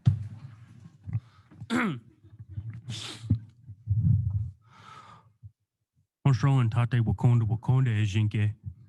We brought say humpathe. Awadon the akansa wakpani. O-gah-pah nikashi. Jutse nikashi jani humbade. Gonna gay and tate wakonda uda humbade. Awadon the akansa wakpani o-gah-pah nikashi. Gonna gay and tate wakonda ejinke. Dakhwali ejinkashi O-gah-pah jani. Father God, thank you for this day. Thank you that we could come together as a people, as a business committee, to do the work of our people, of our citizens, and take care of those that are in need of assistance. Thank you for everything that you provide to us as a people. Thank you for our culture. Thank you for our tradition. Thank you for this way of life. Thank you for the elders and our ancestors that you sent to us, that you gifted to us, that taught us these ways. Thank you for everything that we've been able to retain as a people.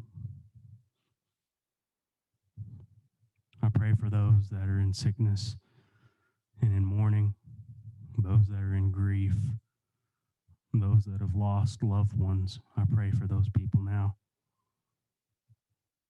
I pray that you comfort those in need of you. Come to them, wrap your arms around them, wrap your love around them. I pray for all these things, and I thank Creator for this opportunity to serve our people. Thank you for all those that have walked on, that made an impression in our lives. And they're with you now, and they're looking down on us.